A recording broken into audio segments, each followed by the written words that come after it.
Hello. Uh, well, hopefully you can hear me. Hold on. It could be that, yeah, this could be a little too loud. Let me just get away from there. Okay, so, anyway, hi. Welcome back. I'm a little early today because well, as it turns out... Hello, hello? Okay, hopefully the audio's okay. Yeah, so I'm a little early today because as it turns out, I didn't have to do any errands this morning. Come on, So, traveler, let's go. yes, I could start full of early. lost ballads just waiting to be rediscovered. And that means I can get back to the Archon Quest. Yeah, so remember how yesterday I mentioned I was gonna watch like Farina's trailer and stuff? I completely forgot to do that. But you know what? I think I may want to watch it after I'm done with the Archon Quest, just for a change of pace, you know, to do something a little different. Also, like yesterday I kind of like slept on it and really like thought about like the Archon Quest is called Masquerade of the Guilty, so that's really like made me think that maybe Farina does know that does have some kind of secret about the prophecy that she's purposefully not telling Neuvillette and the others for some reason or other. Mm, I still like believe in the theory of there being a second Farina, like a separate split personality thing, but maybe both Farinas know what's going on, and like the one that's masquerading is the one that we know, the one that likes cakes and stuff. Yeah, so basically she's the guilty one that's masquerading, like pretending like she doesn't know what's going on when she actually does. So anyway, enough waffling. Let's get to it. Wait, before that, just give me 1 second to check on the audio.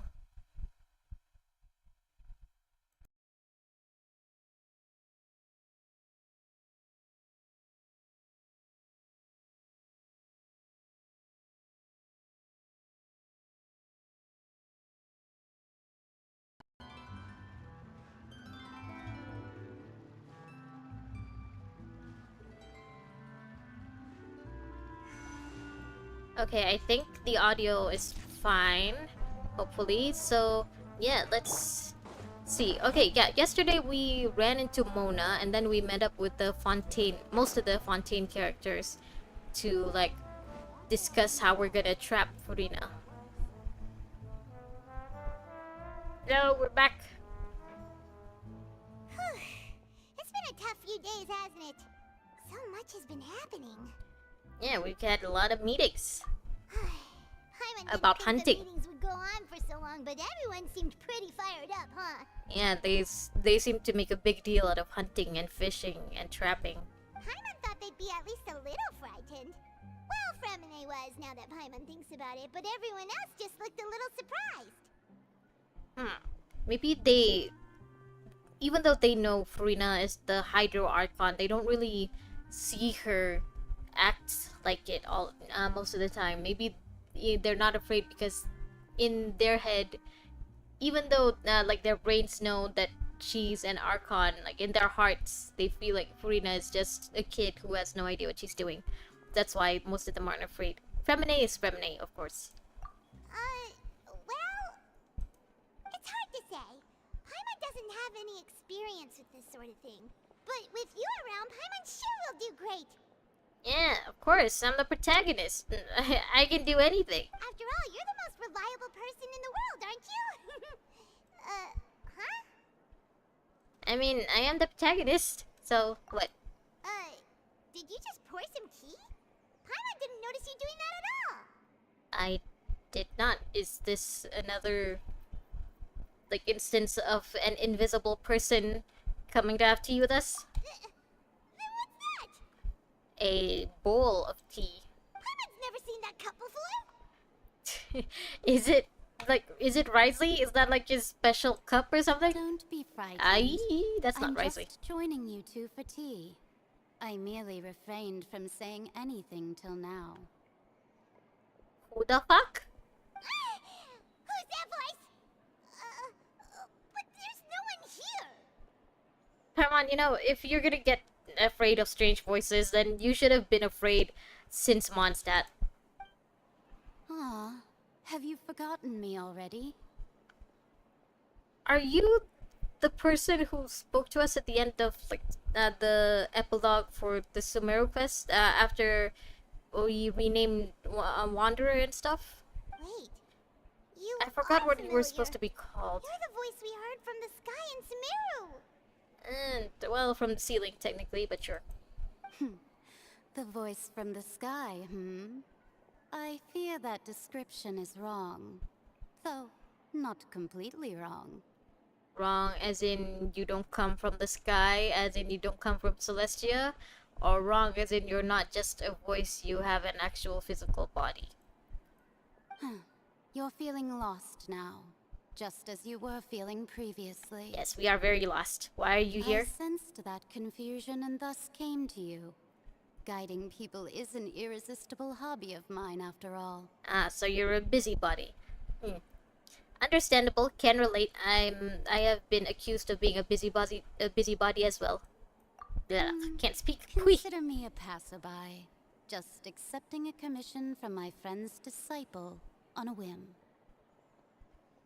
Oh, she's right. She's from the Hexen Circle, so Mona did somehow get to contact her teacher, who then asked you to help us. I still don't remember what your name's supposed to be. Sorry. Can't you speak? It's not like there's a dialogue option for this. You're just saying the same thing anyway. Yeah, so let me just get straight to the point. Do you think Fontaine's prophecy will come true or not? The prophecy. Yes, what has been prophesied will And- be okay. fulfilled. You may view such things as the history of the future. Okay, the way you said future does not match with your accent, but sure. Mage N, I think your name was supposed to be Nicole or something, right? I may be totally wrong. Never mind. What? Then is there any way we can stop it? I like how the traveler seems completely unfazed. Like she knew the answer was gonna be, yep, it's definitely gonna happen. Nothing you can do about it. I believe you have witnessed a failed attempt with your own eyes. Can everything in Tevat so easily be changed? I mean, there has to be exceptions, right? Like how Nahida basically erased a god from existence. I mean, so far Nahida's thing is the only thing that we could really think of. Okay, I mean, can't you just erase any trace of the prophecy from Urban Soul too? But then again, we did learn that that you can't do that. Like Rukudabata tried that with the forbidden knowledge and stuff. I'm really trying to figure out a loophole here for this. Ah, so you've caught on. Have I? Just as prophecies are usually only the future as seen from the perspectives of the gods, could things be happening in hidden corners where the gods' gaze does not fall? Yeah, that's what my theory is that Furina, the one of the two Furinas plan is to somehow let Celestia think that the prophecy is coming true without actually making the prophecy come true. So like all of the Fontaine people will turn to water, but then Furina can somehow bring them back. Thus the prophecy does come true without actually, having any lasting consequences. Are the things that you shall see different from the fate that the gods perceive? Yeah, the things that we see, we're supposed to be the witness of Tevat, right? What is she talking about? It all sounds really impressive and important and stuff, but it also sounds kind of scary. It is scary, Paimon. You should be afraid. I believe that you understand, right? Some things are insignificant, but others you must reach out to change. Quick question, completely unrelated. How are you drinking that tea without actually being here? Ultimately, fate shall serve as your only guide, no matter what will happen in Tevat's future. All you need to do is to play your part. Okay, so maybe it is the plan of making the prophecy come true but without lasting consequences thing. This was good tea, by the way. Thank you for your hospitality. Well, that'll be all for today. Don't thank us, we have no idea where that tea came from. You could have been drinking piss for all we know. The voice. It's gone. As far as we know. Seriously, can't you just say these lines?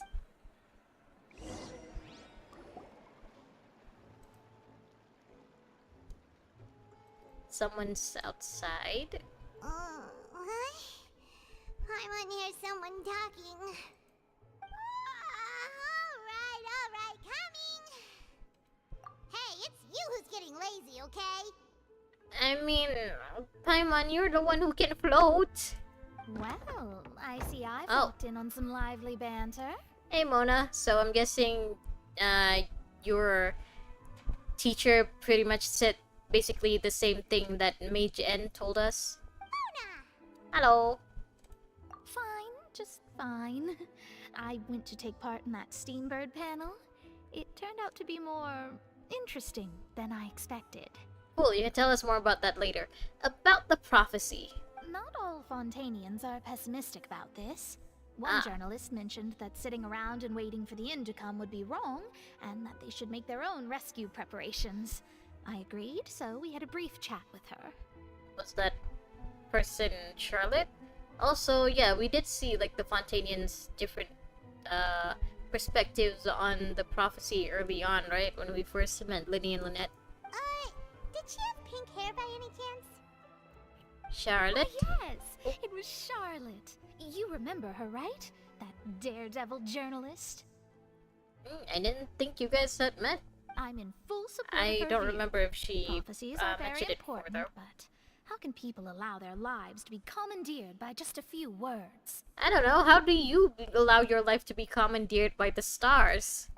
That's right! Paimon's glad to hear something sensible for once. Yeah, and as usual, that something sensible didn't come from your mouth. Ah, yes. About what we had discussed before. I did try, but I'm afraid I couldn't reach the old hag. Oh, I'll try again tonight, but I wouldn't get your hopes up. so she just left Mona unread? I assumed that she did reply to Mona and like said the same thing that Mage N said, but maybe not. Huh?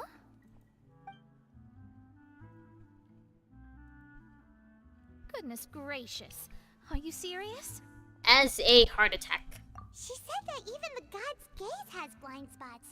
Pretty bold if you ask Paimon. Most people would believe the gods to be all-knowing, right? I mean, Paimon, you and I both know at this point that that's not true. If it were true, then Celestia would know pretty much everything that's going on at all times. But I'm very, very sure that Celestia has no idea about the Rukkhadevata thing. They have no idea what the Abyss and Khaenri'ah people are getting up to. Like, because if they did, they would have done something about it, right? The Hexen Circle members are certainly anything but ordinary. As for the mage named N, the old hag has mentioned her a few times. She said that N's sense of direction is incredible, and that she loves guiding those who are lost. Okay. But I've never met her, and if she were still alive, she'd be... well, suffice it to say that the hag's at least a few hundred now, and N's been around for longer than that. Not surprising. I mean, the oldest person we've met so far is Zhang Li, and he's like, what, 6,000 years old? Whoa. The Hexen Circle sounds like a scary group. But they must really stay in shape to live so long. Okay, Red Air Force, bye. I hope you have a good night or rest of your day with whatever you're gonna do. Their abilities alone are pretty terrifying. If she came to see you personally, then the problem you're facing must truly be of great importance. I mean, does it really count as personally if she wasn't physically here? Well, it's not like Paimon could understand anything she said. Wait, I just thought of something. Was she the teacup? I mean, the tea bowl thing?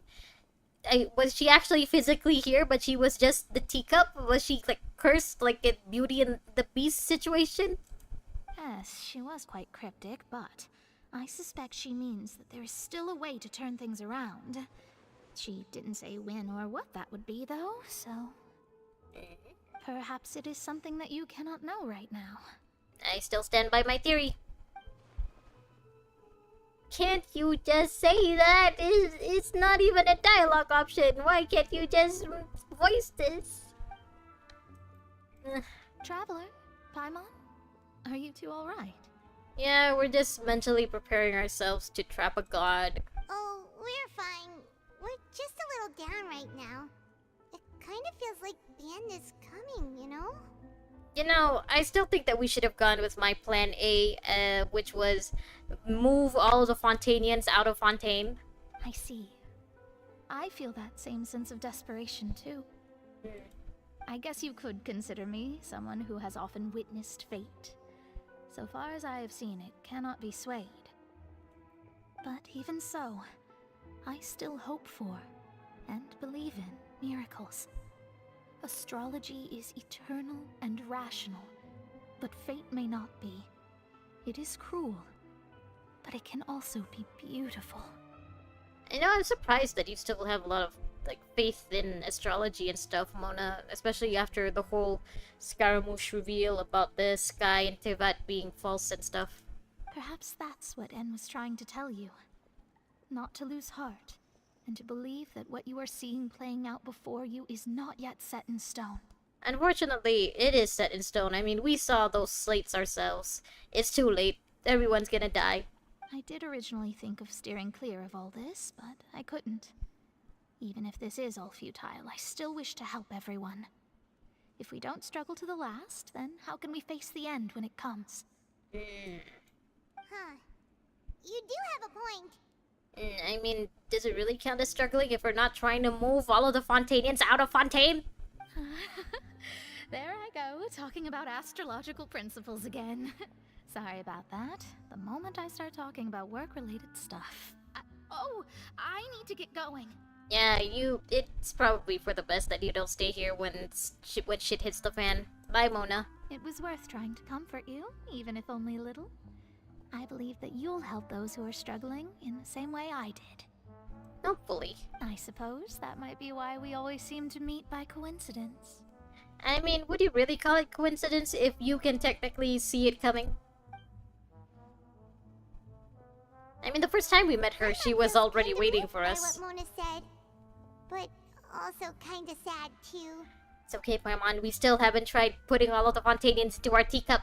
That could work, right? Teacup, sorry, I meant teapot. Hey, Traveler. Paimon suddenly feels like going outside for a walk. Let's go. Okay. Seriously though, if we put them all in our teapot, it's not like it ever rains or anything in there. Spots we always like to walk by. And the only pools in the teapots are the ones that we make. So, like, the water... Okay, just there. Yeah, so... The primordial seawater technically couldn't get to the Fontainian people there, right? Am I going the right way?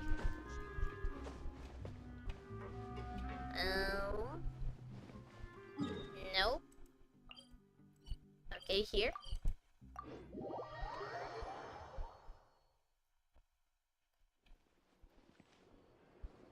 Where am I supposed to go? Navigate. Okay, there. Have we started with the plan already? Is this part of the Furina trap? Are we actually doing this? Huh? Our names are written in this newspaper. What's going on? Get used to it, Paimon. We're influencers now. Let Paimon see! The underwater stronghold, the Fortress of Meripede, has continued in its noble autonomy. But that does not mean that others cannot interact with it. So this is about the fortress? I would have thought it would be about Bossong. My recent attempts to enter the fortress bore little fruit. Huh. Guess Charlotte still hasn't given up on that. I mean, she could just try committing a crime, you know, like we did. Thus, did an Outlander friend become the focus of this report? A blonde adventurer with their white fairy, legends trailing in their wake. I still don't believe you're a fairy, Paimon. This traveler once visited the underwater fortress. We didn't visit so much as we were, sent there So for while eating the cake. fortress's interior remains a mystery behind closed doors, do not fear, for the tales of the traveler contain surprises in spades. I don't remember giving Charlotte this interview. Is she just making this up? Journalist Charlotte's biggest scoop yet: the Traveler's Trail World Walker. Huh. Charlotte took so many awesome photos of us and we never even noticed her. Is that legal in Fontaine? She hasn't been able to get a hold of anything at the fortress, so since we're easier to find, she's using us as the subject matter instead? Is she allowed to do this? I mean, do we not get a cut from this? Ugh, seriously? Well, fine. Those headlines and photos do look cool, so Paimon will forgive her this time. So you're expecting her to do this again, huh?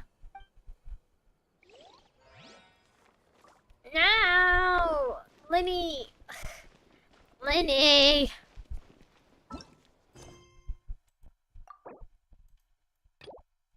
Ugh. Fine. Okay, it's just over there.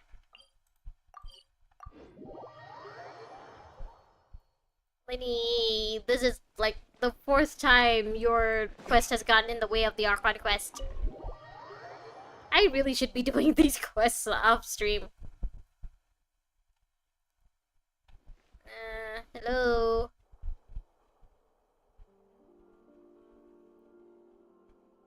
You neglected to mention that you were bringing 2 other people with you. Does Paimon really count as people? My apologies. These 2 are my assistants. When they Are heard we? that I was meeting with the former magic maestro himself, they begged and pleaded with me to bring them along. Did we? And if it's no trouble, a couple of autographs would really make their day. Sure. Can you sign my boob? Oh, forget the pleasantries, just sit.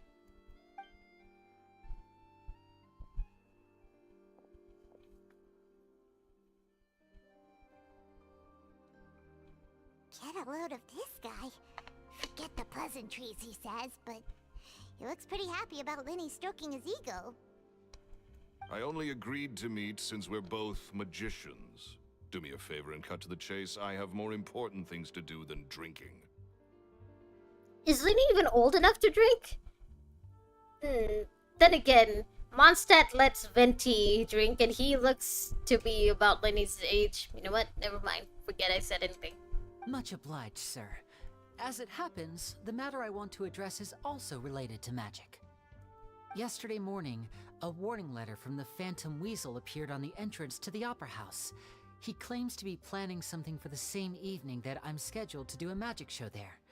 As such, I believe that I may well be his target. I hope that the rest of your quest does not, the part after this does not lead to the opera, because I'm sure that we're gonna have to go to the opera to see Farina.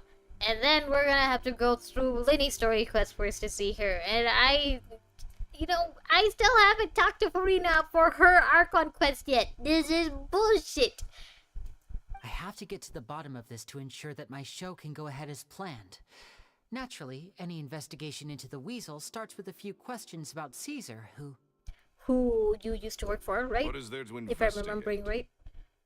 I mean, the fact that he was pretty much found guilty for being the Phantom Weasel, and now suddenly we have another Phantom Weasel coming up after his death. Caesar was the weasel and he's been dead for 10 years. So what if some sick creep thought it'd be funny to write a warning letter? It changes nothing.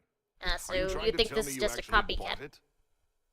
Okay, so he believes this is a copycat. Well, I believe that the copycat is Lenny. Please, sir, no need to get so worked up. I do concede that a copycat is but one possibility.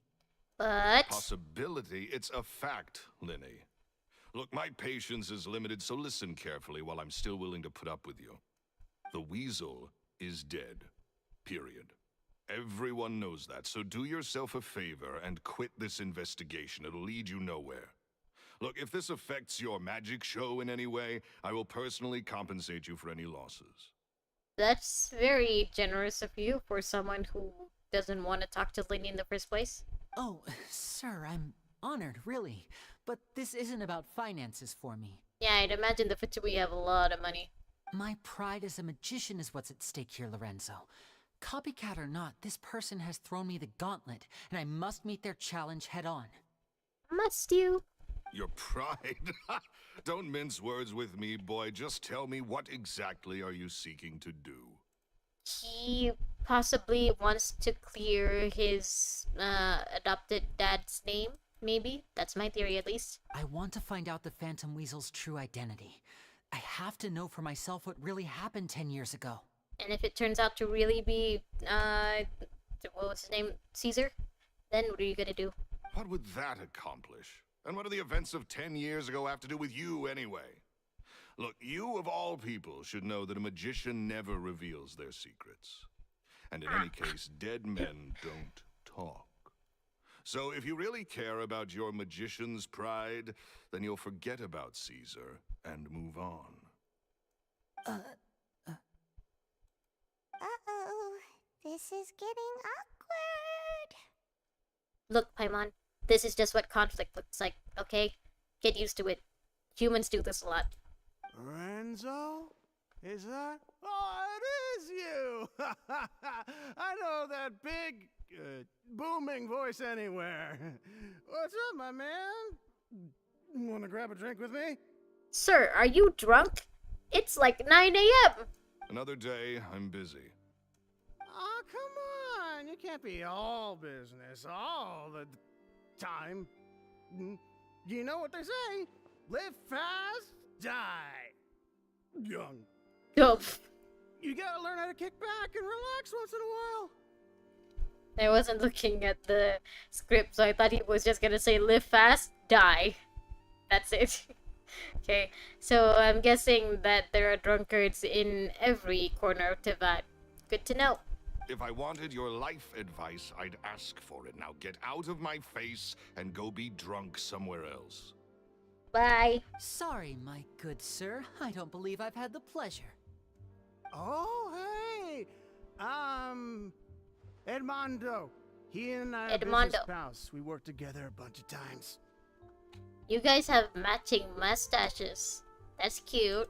This is your first time meeting him? Oh, he's always like this. Foul-mouthed and hard-nosed. Never heard a kind word out of this guy the whole time I've known him. Hard-nosed?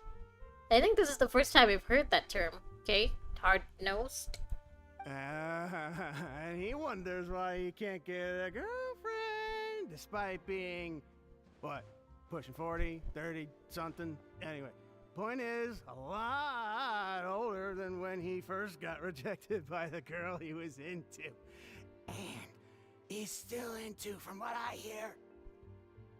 I mean, let's not assume that he is or is not into anyone, sir. He could just be not into women anymore. You know, assuming makes an ass out of you and me. Shut up and get out of my face. Another word out of you and you can forget about doing business with me ever again. Do I make myself clear? Oh, never mind. I think you were right on the dot. Sorry, I may have had a little too much to drink. All right, I'm gonna leave. Don't work too hard.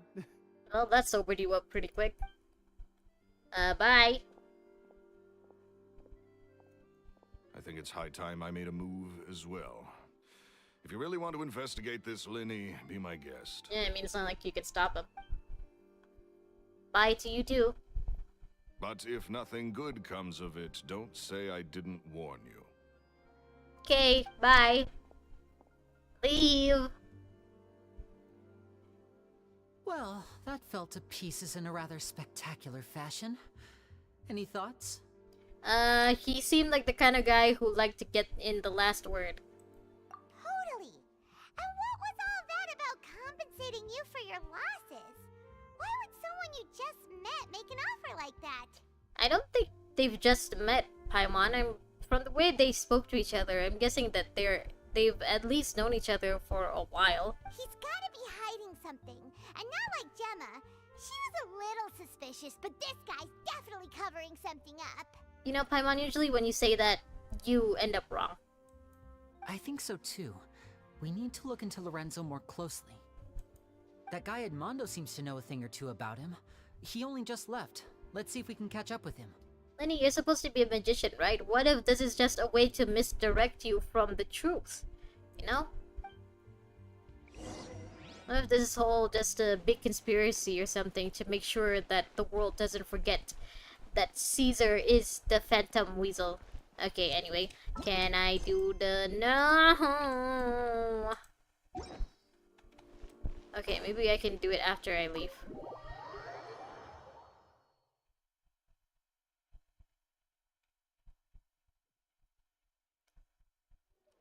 Now? Fine.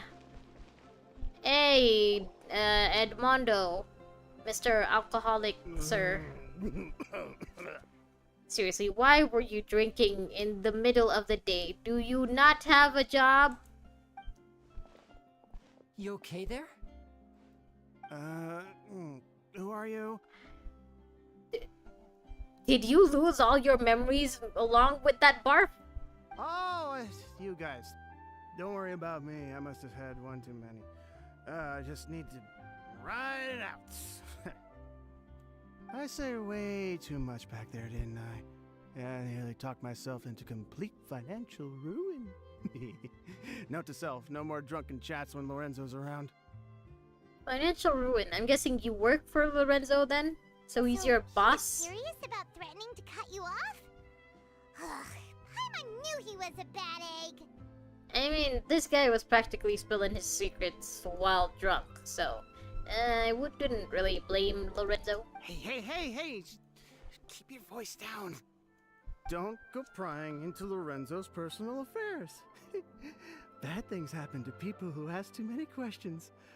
Or make an enemy out of him. Alright, noted. What kind of bad things? Like people getting framed for being the Phantom Weasel, maybe, possibly? Don't even ask. I'm sorry. I'm gonna have to cut this conversation short. I'm not crossing that line again. Okay, and I'm guessing you also need to go barf again? And take it from me, trouble with Lorenzo is one thing you don't need in your life. You saw him flare up back there. I don't know what you said to him, but clearly it touched a nerve. I'm pretty sure that flare-up was from you mentioning his first love. His unrequited first love, might I add. That's not a good sign. You're too young for this. Don't get in over your head. I'm leaving. You're still drunk, aren't you? You're drunk and hungover at the same time. And there he goes. What do we do now, Lenny? Should we call a cab for him? Shh. I think we're being watched. Someone was listening in to our whole conversation. You mean that suspicious guy in the sunglasses back there? Who Don't looks like say he works for anything Spina and di don't look Rosula? back. Any altercation in the city will attract the guards. We'd better take this elsewhere. Too late, because it looks like Lumina's basically staring daggers into him.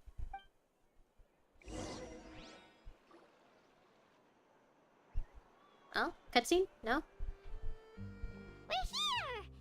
Oh, okay. Paimon's hungry. Archon Should Quest! we go in and get something to eat? Yeah, let's eat. Even though we just ate with Liddy.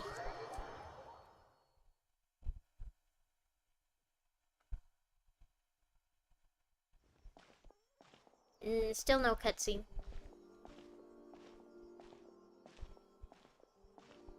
Hey, quick!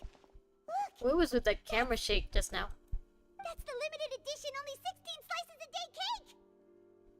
What time is it for it not to have sold out? Because 16 slices, you know, those usually go out in like 5 minutes. It was so delicious the last time we tried it! Despite the tense situation we were in, let's give it another go. Paimon's sure it'll be great! Nice. I'm still not a fan of green cake, but sure. One slice of cake, Cake is cake. Someone showed up after all!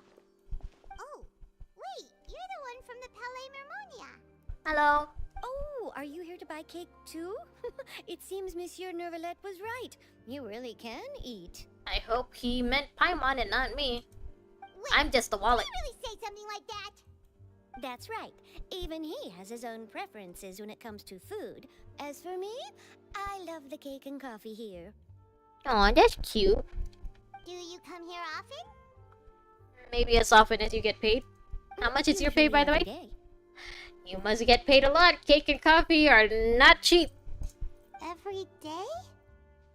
It's part of my daily schedule, apart Ah. from work. I shall have my cake and coffee. Yeah, that's cute. Ugh.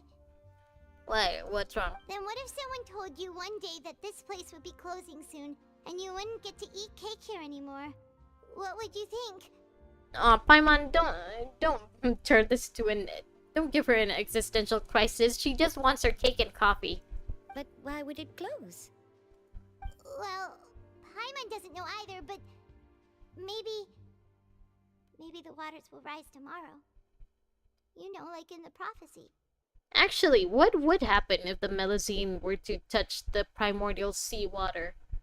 I mean, they're not technically people of Fontaine. Would they be affected at all? Oh, the prophecy.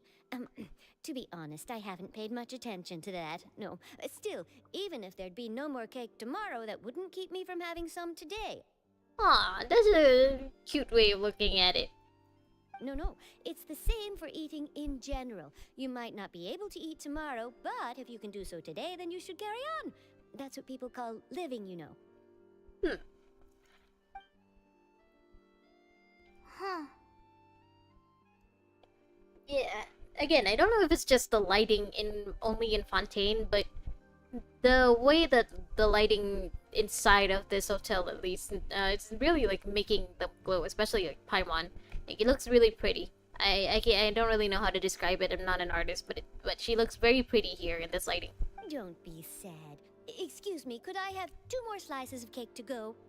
Ah, you're These gonna 2 treat us to slices cake? are for you. Aw. Sijuan said that this kind of expression you're making is what humans call being sad.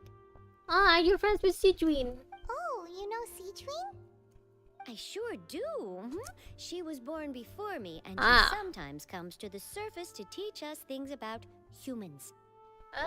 That's cute, but also I wouldn't put too much stock into what Sijuin says. Like, at least take it with a grain of salt, because Sijuin can be a little psychotic at times. She said that humans are creatures that are saddened easily. Yes, and Is she you can only calling us lift their sensitive? spirits by feeding them delicious food. So please try the cakes here. You're treating us like we're your pets or something. I've got something else to do, so I'll be going now. You two try to stay in a good mood after eating, all right? Bye. Bye. Thanks for the free cake. Also, get some pants, And please. there she goes. Oh, that does not match this. Okay, never mind. All right, let's dig in. Paimon's sure this cake will be delicious. Maybe, but it still doesn't look appetizing. Why does it have to be green? I don't want to be reminded of vegetables when I eat cake. It's more delicious than last time, and the flavor gets even better with a sip of tea. It sure would be nice if we could come again tomorrow. Maybe we can. Sure would be nice if we could always eat delicious food here. Yeah, maybe we can. We could teleport here anytime. But also, then that would mean, you know, we'd run out of money pretty soon. Cake is not cheap. It's why people have them only on special occasions. Oh, we're near the Seabird office. Let's go Where? look for Charlotte and have a chat. That's not near. Oh no, that's the wrong quest. Oh, come on.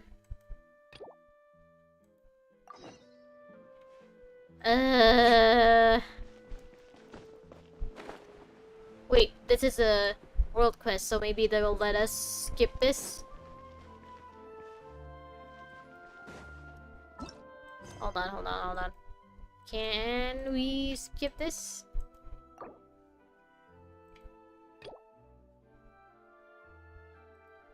I'm guessing not. Hello. Okay, since this is a world quest and it's not voiced, I'm just gonna skip dialogue. Let me through. Let me talk to Charlotte. Oh, it's this. Okay, never mind.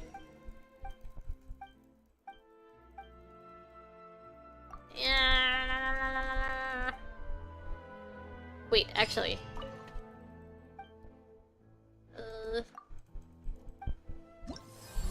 Yeah. Okay, let me just take a few of these. I don't remember doing any of these, but thanks anyway.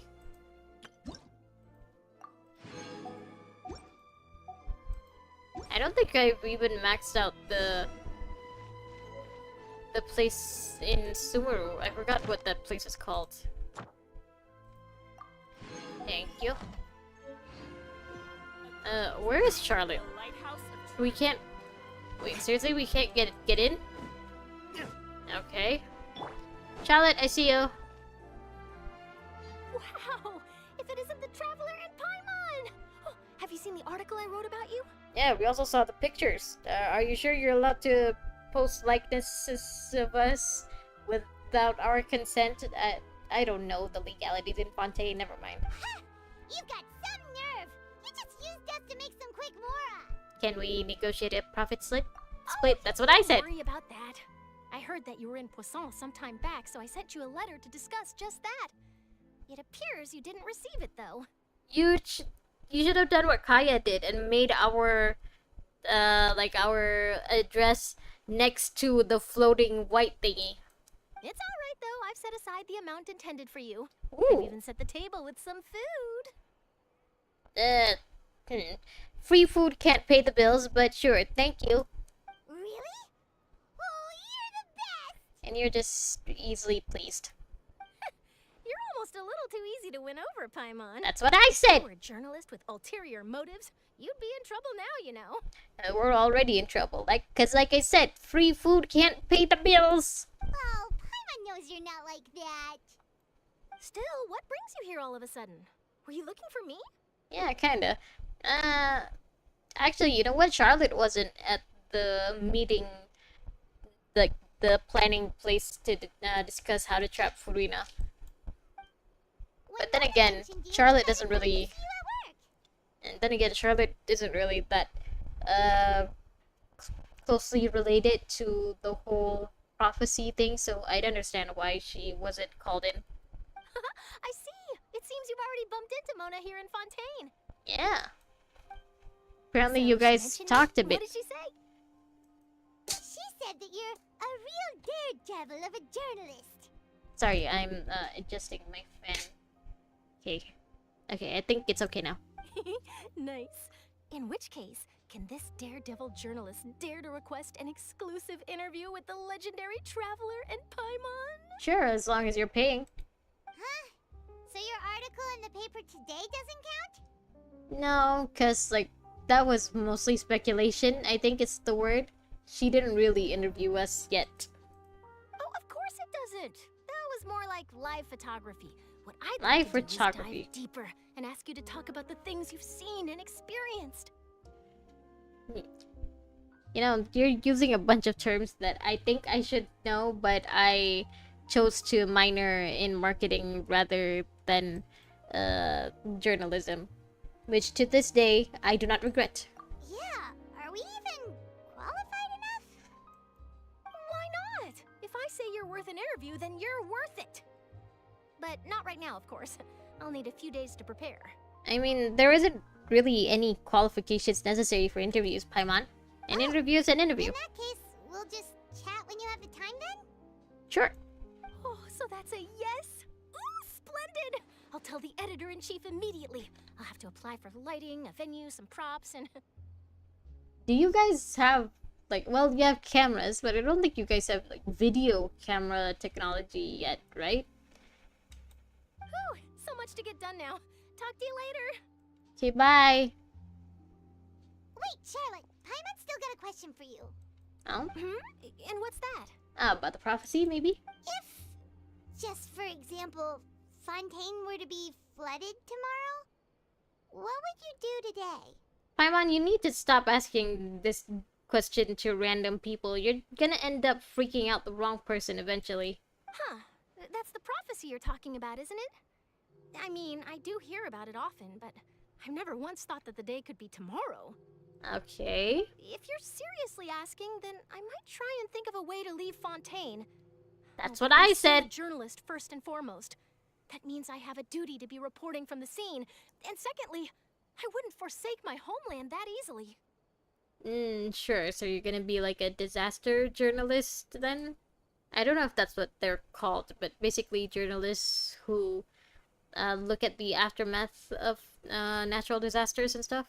From what I've seen, most people don't know what they'd do should the worst come to pass. True. In truth, it might be better just to behave like normal rather than worry over such an end. True. It's what I do personally. So in all likelihood, I'd probably still be prepping at the office for that interview of ours. I know what you're thinking.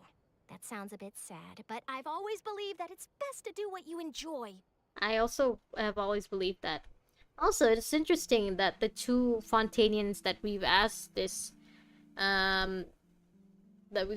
question to, like, they basically say even if the world ends tomorrow, they want to live their lives as normal. Maybe that's why, like, the vision, I guess, that that Navia saw at first was just her normal day in Poisson.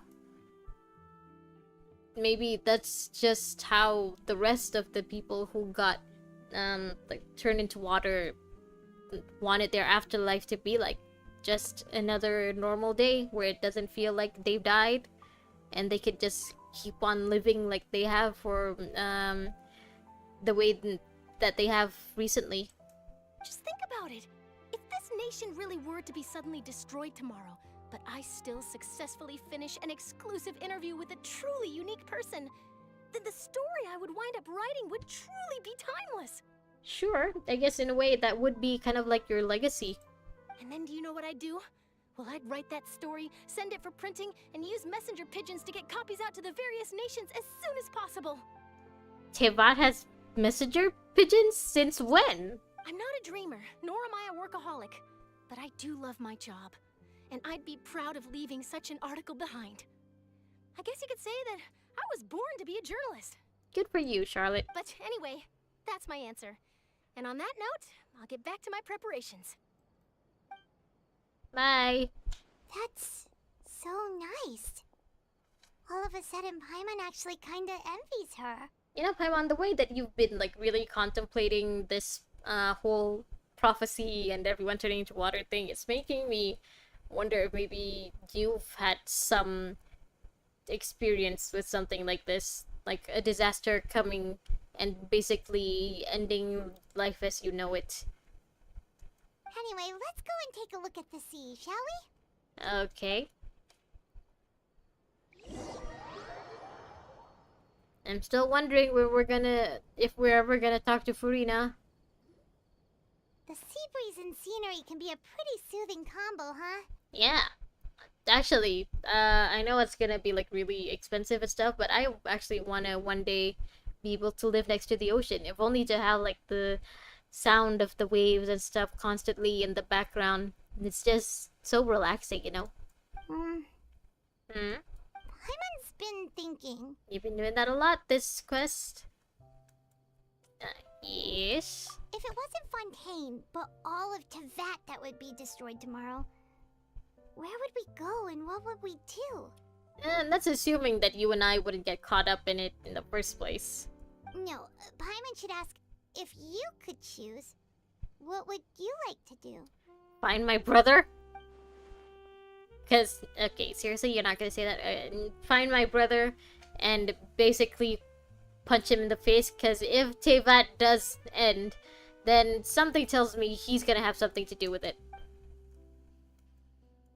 We've always been moving to the next destination, so we haven't spent much time thinking about these kinds of things. We didn't have to either, with us always being on the road and whatnot. I think I'm just gonna keep on keeping on. You mean, still traveling? Sure, that's basically what Ether and Lumine have been doing since before they came to Tevat anyway. Huh. Wait, isn't that what we've always been doing? Yeah, so basically we keep on keeping on. Okay, I'm guessing now we commence with the... Oh, okay, we do the interview. A lot of time goes by. Are we not gonna talk to Furina anytime soon?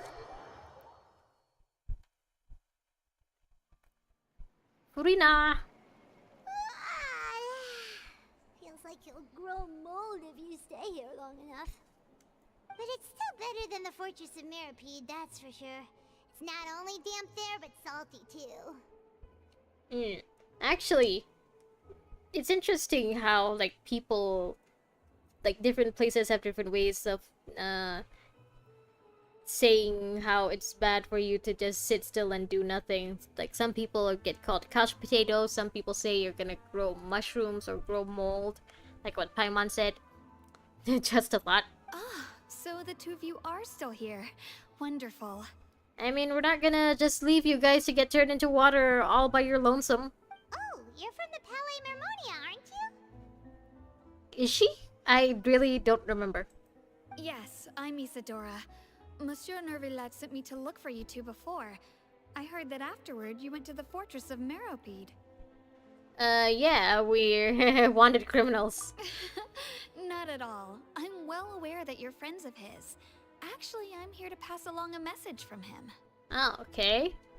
Yeah, is the plan commencing now? Yes, inside the Opera House. The Maréchaussée Phantom has declared the incident a small-scale riot. A riot? A riot? That's what I said. A riot? Well, that said, I don't personally think it was that serious. What are people rioting? Lady Farina was watching a performance at the Opera House. And Uh-huh. while she was resting during an intermission, some other audience members suddenly started harassing her, Oh. Oh, that's just sad. loudly accusing her of doing nothing about the prophecy crisis. So basically every politician's worst nightmare.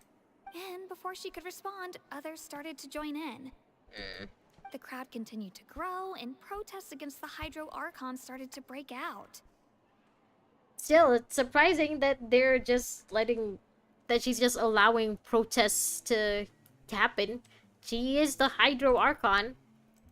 Hello, Red Air Force. Welcome back. So people have started to put the blame on Farina. Guess they finally found an outlet for the pressure they've been under due to the prophecy. I mean, they seem to be to have been okay with the prophecy so far. Why are they speaking out now? Or is this just all part of the plan? I agree. People will naturally rely on gods, as is customary. But the moment people feel threatened, gods are also the first to be blamed. I mean, that's fair, don't you think? We didn't ask to be here. The gods are the ones who put us in here in the first place, so who else could we blame? So what happened after that? Is Farina okay?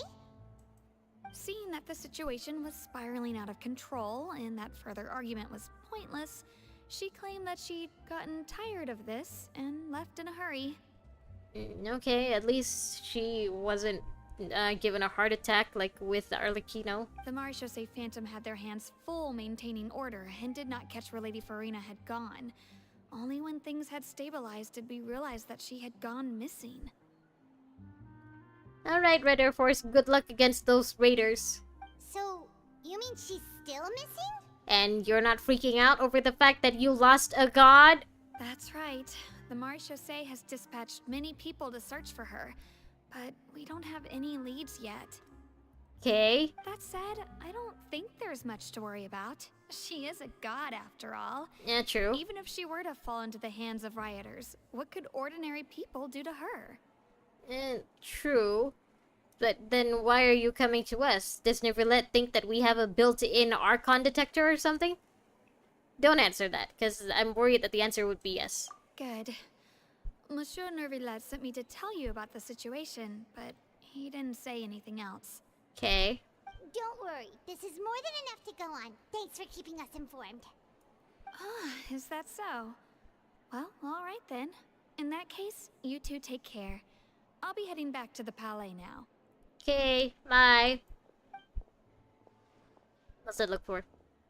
I'm guessing this is part of the plan Sounds then? like we should hurry over to Poisson then. Okay, so this is part of the plan, but why would we bring Furina to Poisson? If we know Farina, she won't try to fix things in this situation. Instead, she'll look for a place to wait out the heat. Good luck. I hope you don't get any bad fellow survivors. Good luck against the raiders. And as we also know she may be loud and dramatic, but she doesn't have a heart of stone. True, but again, why would that lead her to Poisson? When Nervalet was talking to her in the Palais Mermonia, and she heard about Poisson, she couldn't hide her sadness and remorse. So she just wants to go there just to see how things are going? It would be hard for her to ignore being accused by the public today. Mm-hmm. Paimon thinks Farina's probably taken the opportunity to slip away to Poisson and try to relieve the sense of guilt that she's feeling. Wow, you're actually acting like an actual detective. Like a good detective, Paimon, damn.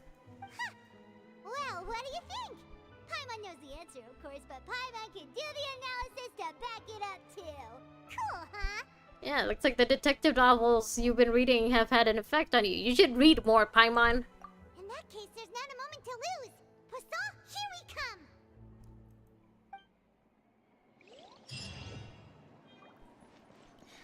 Alright, good luck, Ritter Force. You got this. Meanwhile, I have to find a god? Where would she... Would she really be a Poisson of all places? She is.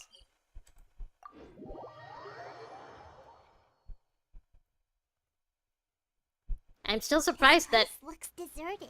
Yeah, I'm still surprised that All the Paimon is the one who survivors figured must it out. have evacuated already. All that's left here are signs of devastation. Could Farina really be here? Let's try to find her as soon as possible. You're the one who suggested it, Paimon. Again, I'm still very surprised that you figured it out basically on your own. Farina, I see you. Hello.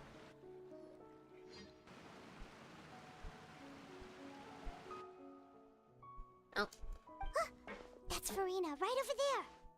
She really is here all on her own. Fish, Paimon, we're supposed to be trapping her, right? Mm-hmm.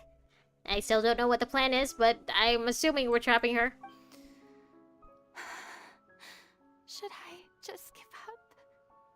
This is all meaningless. Oh, also, I've been seeing that Farina, like, she can change her color palette. Basically, all of the white that's on her clothes will turn to black depending on whether she's using Sia or Numa powers. So that's making me contemplate pulling for her. Because then I won't have to, you know, pull for different Fontaine characters for different Numa and Osea stuff. But also, I know that the normal elemental stuff still works with the Numa and Osea thingies. So, like, do I really need her? Because, like, I know Albedo is coming up. And I've been wanting Albedo since I started playing Genshin over a year ago. I want that alchemist. What was meant to happen did happen after all. Everyone's dead. Not everyone, Farina. You still have the chance to save your people. I'm sorry. I am so sorry. Give up, Farina. There's no point in holding out. Are you talking to your other self, or is this just a self-pity session? I'm sorry. But what can I even do other than to repeat meaningless apologies over and over? Hey, Farina. Who's that? Don't worry, Farina, it's just us. Hello.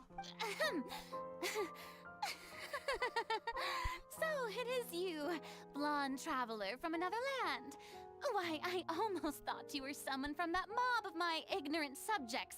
Come to kneel and beg for my forgiveness. The mob really got to you, huh? We didn't even mention them, and you already brought them up. Farina, you were crying just now, weren't you? The tear stains on your face are obvious. What do you mean, tear stains? Oh, I remember. The show at the Opera House earlier this morning was so moving. I'm still trying to process it. Yes, I'm sure the angry mob was very moving to you. Who did that uncivilized rabble think they were? Disturbing my enjoyment of the arts. Farina? They even dare to tout their Archon. I must teach them a lesson. I I can just imagine their twisted and frustrated faces once they realize that I'm nowhere to be found. I'm more worried about their twisted, frustrated faces leading to violence. Are you sure it's okay for you to be here alone? The last time you were left alone, you were cornered by Arlecchino. Oh, and I'm sure Nouvellette and those people from the Maréchal Phantom are freaking out right next to them too. He's your friend, isn't he? Don't make him worry, Farina. Well, better luck next time, Red Air Force. Hopefully you get to be a raider next time. Oh, well, yeah, that doesn't sound fair. If just seeing you makes them able to get you. Of course not. Hey, there she is! The Hydro Archon's over there! I'm surprised that people would come here after what happened, and seeing as there's still a bit of, what do you call it? Primordial seawater left. Even if it is just so they can corner their Archon. Quick, after Uh, her! Farina, should you really be staying here? Do you want to leave? Want to go? Farina, those people seem to be after you. Let's go. They are... They're just some rabid fans who want to cut the line because they haven't been able to meet me in person, aren't they? They don't seem like fans. They seem more like stands who have gone way overboard. Let's go, Farina. That's against the rules. I can't let them get their way. Farina, let's go. Alright. She's ready. Good. Farina just ran off. I'm also wondering if this is part of the plan and these guys are like paid actors or something. Quick, we have to catch up with her. Alright, I guess this is part of the corner Farina plan then.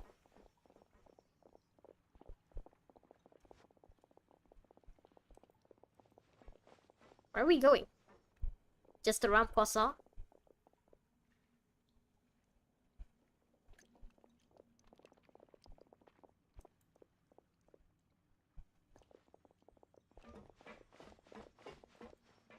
This should be the place, right? Hey, Farina! Where? Okay, I'm guessing this is where we set up the trap, but also, like, where are you planning to go, Farina?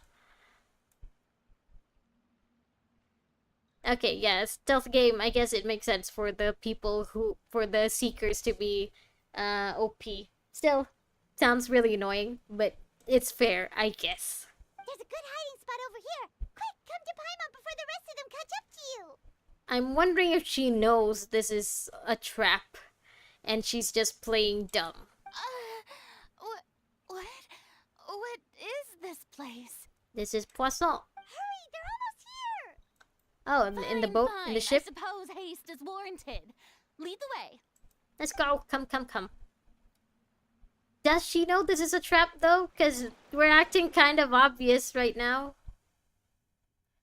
And if she knows this is a trap, maybe this is a part of her plan, so, like, we're also in her trap. Ah. There's just a bunch of fish in a box. Paimon's exhausted. Exhausted doing what, Paimon?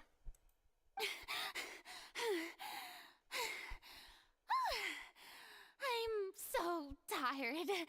I totally thought they had caught me. No, I mean, I merely gave in to the sheer enthusiasm they displayed. Keep yelling, they might hear you sooner. You're right. Yep, that's a good girl. Oh, congrats on getting Raider. Aiya! I'm guessing the ship is being moved to the trial. This is part of the trap, isn't it? Who's moving the ship? What's happening? The ground's shaking. Is it an earthquake? Oh, are we gonna make her believe that another area has flooded? Yeah, a quake of this kind preceded the flooding in Poisson, didn't it? It can't be. It's happening again. So we're gonna guilt her into confessing her secrets or something? Well, there's no need to worry too much about that. Nouvellette's made some emergency plans, so the evacuation should go a lot smoother this time. Hmm. Yeah. I hope you're right. Yeah, I mean, you trust Neuvillette, don't you? Even though I think you know that he's trapping you with this, I don't know how to feel about this. Get all of the survivors in Red Air Force. Leave no man alive! But the people of Poisson, they've already... I mean, not all of them. Navia's still around. Seriously, though, you have a voice actor. Use her. And him. It's true. I've been investigating the prophecy for hundreds of years. And I'm guessing you already have an answer, but it's an answer that we're not gonna like. I once had informants all over Tevat, searching for clues and feeding information back to me. That's good, right? I've tried all kinds of ways too to hold back the sea. Anything to keep the coastline from advancing. But all my efforts proved to be futile in the end. Really, the truth has been clear to me for a very long time. Are you gonna say that the people have to turn into water? We cannot make an enemy of the divine. Oh. No matter what we do, the will of the heavenly principles will have its way, and the prophecy shall be fulfilled. Actually, should we be backing up Farina right now? Because if we try to divert the prophecy, then the heavenly principles will come, and that means we get to our goal quicker. We get to talk to the god who took our brother away. But then again, we also now know that our brother is working with the Abyss, so... Is there really a point of us traveling across Tevat and talking to the Archons anymore? And you're not gonna give up, are you? You must have a plan. I do love the sound of that phrase. It would mean finally coming to terms with fate, but also for me to finally be free. Is your plan suicidal? I mean, I don't know if I could say that on YouTube, but does your plan involve you no longer being a god later? Like you're gonna sacrifice your divinity to bring back the people who turn into water, maybe? Indeed. I've thought about giving up so many times, especially after we almost lost Poisson. Have you considered retirement? I know one of your colleagues has already done that. Fate is really unreasonable, isn't it? It has no heart and obeys no rules. The prophecy has only just started to come true, and so many people have already lost their lives. But just now, it all became clear to me. I still don't have the right to come to terms with fate on behalf of everyone else. Yeah, I guess it would be unfair for you to make a plan that decides on whether or not the people of Fontaine get to live. That does sound unfair, even if you are their god. As long as the final moment Especially hasn't without come, telling them. it's still not too late. Don't Okay. worry. I will keep hope alive for everyone until the very end. Alright, so how exactly are you gonna do that? I'm guessing that there's like some kind of microphone in here that's projecting her voice and letting the people of Fontaine know that their god has not given up on them. So, like, what exactly is your plan? Tell me! Oh. That's enough for now. I got the impulse to play the stricken maiden, but honestly, considering my rank and station, that wasn't a good fit at all.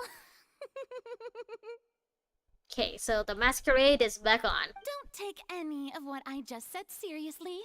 How could I possibly let Fontaine fall to the whims of trivial prophecy? I still theorize that that is part of your plan, for you to let the prophecy play out and for things to come true, if only partially. Come on! Paimon could have sworn you were actually being honest just now. She was, until she wasn't. Yeah, Farina, you don't have to do this alone. You could let us in on it. We're not even Fontainian. Yeah, Fontainians would definitely be behind you, but we're not Fontainians, so we're not gonna be, like, our lives aren't at risk so we can help you. Share my burden. maybe you're already doing that with your split personality? That's impossible. It was fated right from the start that this would be my duty alone. Yeah, I mean, from the slates that we saw, it seemed that this was decided since before Furina was Hydro Archon. That is kind of unfair for the previous Hydro Archon to have done something that made this prophecy come about, and then basically dying and leaving her successor to take care of things without a manual. A witness. Yes, I've heard that you came to Tevat from beyond the stars, yes. In other words, you never belonged here. Yeah, in other words, we can't get turned into water. And if Tevat is, in its entirety, a show on a stage, then you're just a spectator, aren't you? Is she hinting at the whole the skies of Tevat are fake stuff? If that's the case... You're gonna tell us? Oh, cutscene.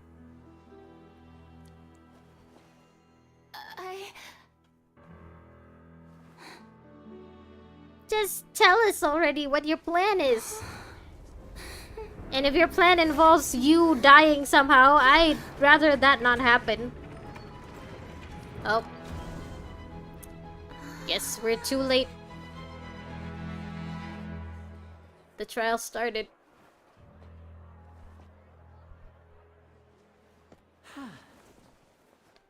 Hello, Linny.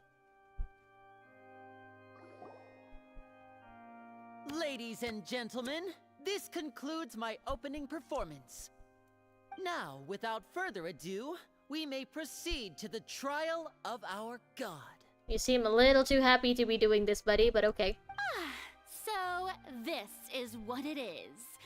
Yes, you deserve praise for the effort you took to raise the dramatic stakes. You don't seem too surprised, Furina. So, maybe you knew that this was a trap all along? Do not forget, however, that I am Focalor, the god of justice, the embodiment of justice itself. Does it not strike you as even the least bit absurd to bring the very concept of justice to trial? Not really. I mean, I think if we could put God to trial, a lot of us would want to do that. May I interpret these words as your refusal to stand trial? Is she allowed to do that? In that case, you will have the opportunity to defend your honor through a duel. Well... Huh.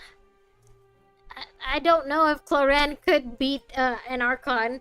Even if she is Furina, she's still, you know, an Archon. You would draw your blade against a god? I mean, we've done it. It's not that hard, honestly. I see. It seems like you have made up your mind. And it seems like you've made up yours too, Furina. You're really gonna go down with this ship? Hey, I see Navia. Oh. Paimon can't believe it. She just surrendered. Okay. I'm glad to see that the universal sign for I surrender is also in Tibet. What the heck is going on? Did I just see an Archon surrender to a human? Wow, how utterly humiliating. I mean, you haven't seen Mondstadt's Archon. You don't know what humiliating is until you've met Venti. Lady Furina, what is the meaning of this? This is her trial, apparently. Oh god, how is this gonna happen? How are they gonna do this? I'm sorry, I know I talk too much, I'm sorry. It would seem that there has been a misunderstanding. To be clear, the raising of both hands is not always an indication of surrender. It's not. Really? Looking for excuses again, huh? I raised my hands just now to indicate my acceptance of the trial. No duel shall be necessary. Okay. I will admit that I've been running away for a long time. I'm sorry, everyone. I was unable to protect the people of Poisson. it is my duty to stand trial for my crimes. So, are you expecting to be guilty? Guilty then? You are not the only ones to be disappointed in me. I too am exceedingly disappointed in myself. But now, it is time for the Hydro Archon to show you her courage and resolve. I mean, yeah, at least you're doing this in a fair way. You're not misusing your Archon powers to fight your people and stuff. You're accepting this. That's good, Farina. Oh god, how is this gonna end? How is this gonna go? Farina, will use this trial to show the world the true meaning of justice! Oh, good for you, but also I'm scared. I'm worried. This time, I will protect you. Applaud and rejoice!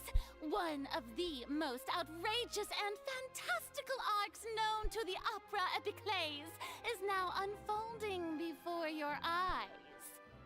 Mark my words, this shall be one of the most exhilarating and brilliant shows ever to grace the stage of Fontaine! The trial of the Hydro Archon, Focalor, will now begin! Okay. Oh, you wiped, well, I hope the next round goes better. I'm worried because, like, I don't know how they're gonna handle this story. Cause, like, I can't imagine... I can't imagine Hoyoverse fucking this up. But also, I can see how easily they could fuck this up, so... Now we're making history.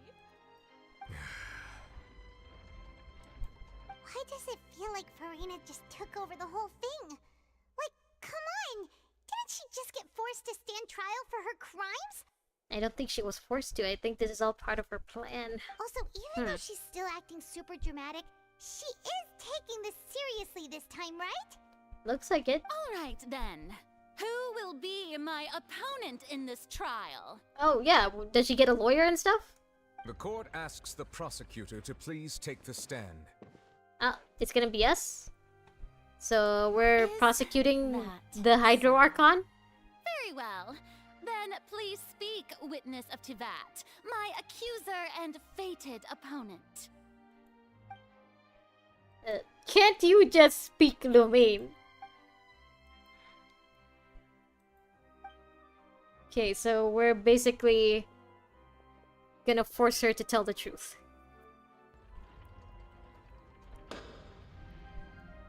Also, please allow me to ask, as a final question before the trial begins.